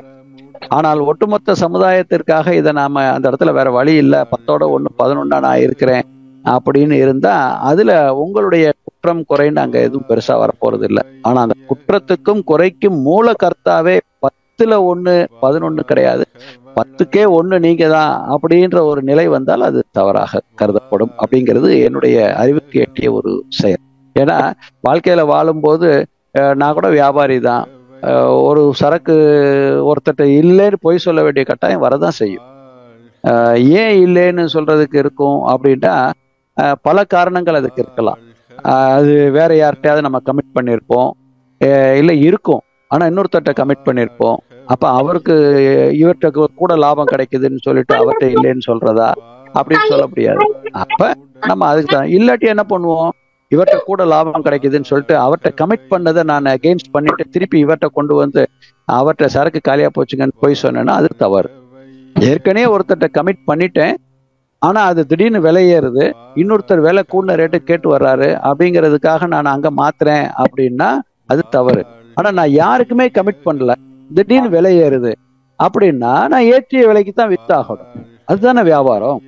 அதுக்காக நான் இல்ல ரொம்ப கரெக்ட் அப்படின்னு சொல்லி இருந்தேன்னா ஒண்ணுமே செய்ய முடியாது. அதனால அதெல்லாம் பெரிய குற்றங்கள் கிடையாது. சமுதாயத்துல என்ன ஏற்றுக்கொள்ளப்படுகிறதோ ஏற்றுக்கொள்ளக்கூடியதை நாம் செய்தால் அது குற்றம் இல்லை என்பது என் அறிவுக்கு எட்டியதாக படுகிறது. மிக சிறப்பான பதிலையா, நன்றி. வாழ்க வளமுடன். மிக்க நன்றி. அடுத்த அன்பராக செவ்வேலையா, நீங்க கேட்கலாம் ஐயா. உங்களுக்கு அன்வைட் கொடுத்தாச்சுங்க ஐயா. ஐயா ரொம்ப சிறப்பா இருந்தது ஐயா. நம்ம இந்த புறமணம், நடுமணம், அடிமணம் ஐயா நீங்க சொல்றீங்க, ரொம்ப தெளிவாதான் சொல்லியிருக்கீங்க. புறமணம் வந்து ரெண்டு நம்ம என்ன சாப்பிட்டோம் நம்மளுக்கு என்னன்னு தெரியறது இல்ல, அதுல நம்மளுக்கு பதியிருத்தும் இல்ல. ரொம்ப யோசிச்சு பார்த்தா கூட இந்த நடுமணம் தான் நம்ம சொல்றத கேட்கணும்னு சொல்றாங்க. இந்த நடுமணம் தான் மூளையில இருந்து பயிஞ்சு நம்ம ஆழ்மனத்துக்கு அருமை எடுத்துட்டு போறாங்க. நம்ம இந்த நம்ம பண்றதுக்கு நீங்க சொன்னீங்க கூட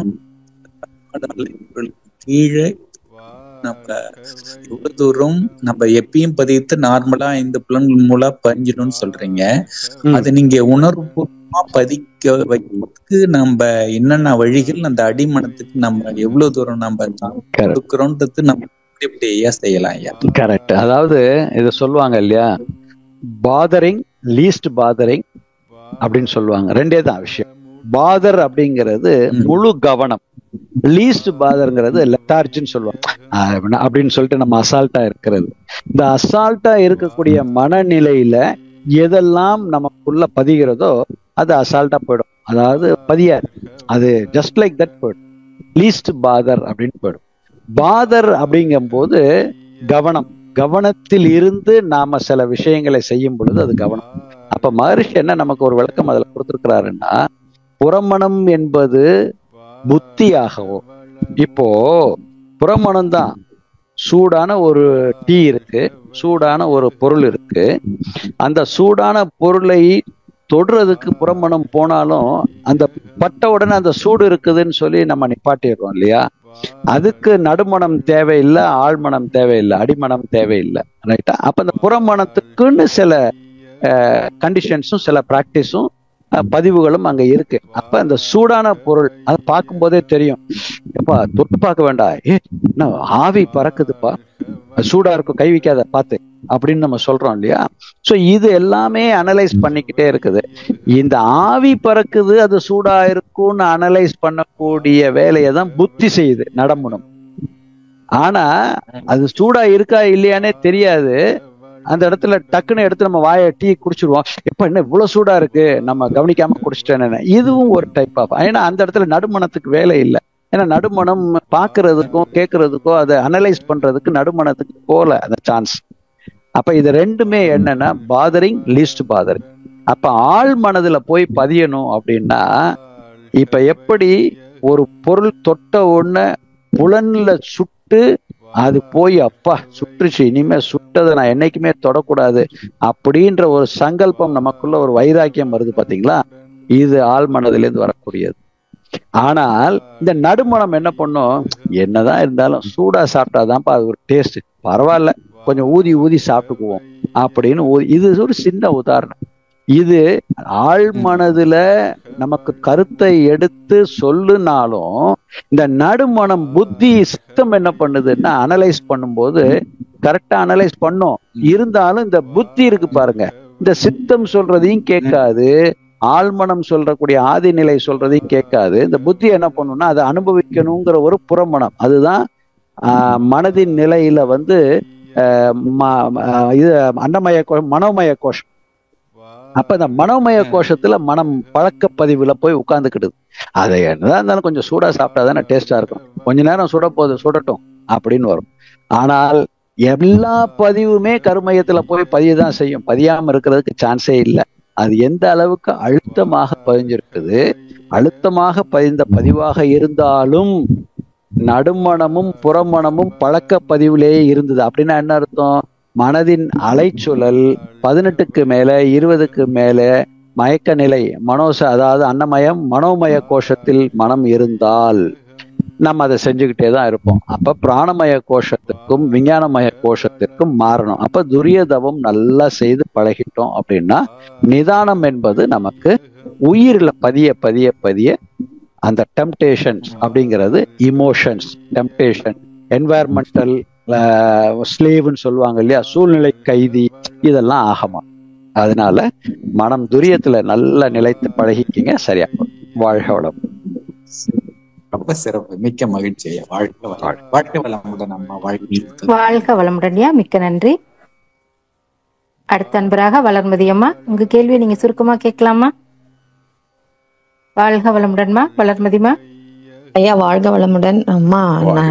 மன்னிச்சுக்கோங்கம்மா, இணைப்புக்கு நன்றி ஐயா. சிறப்பா ஐயா, எப்பவுமே உங்களுடைய உரை மிகவும் சிறப்பா இருக்கு. 2 தான் பதிய வைக்கணும்னு நான் ஆண்ட்ரைஸ் பண்ண, ஒரு சந்தேகமும் இல்லை.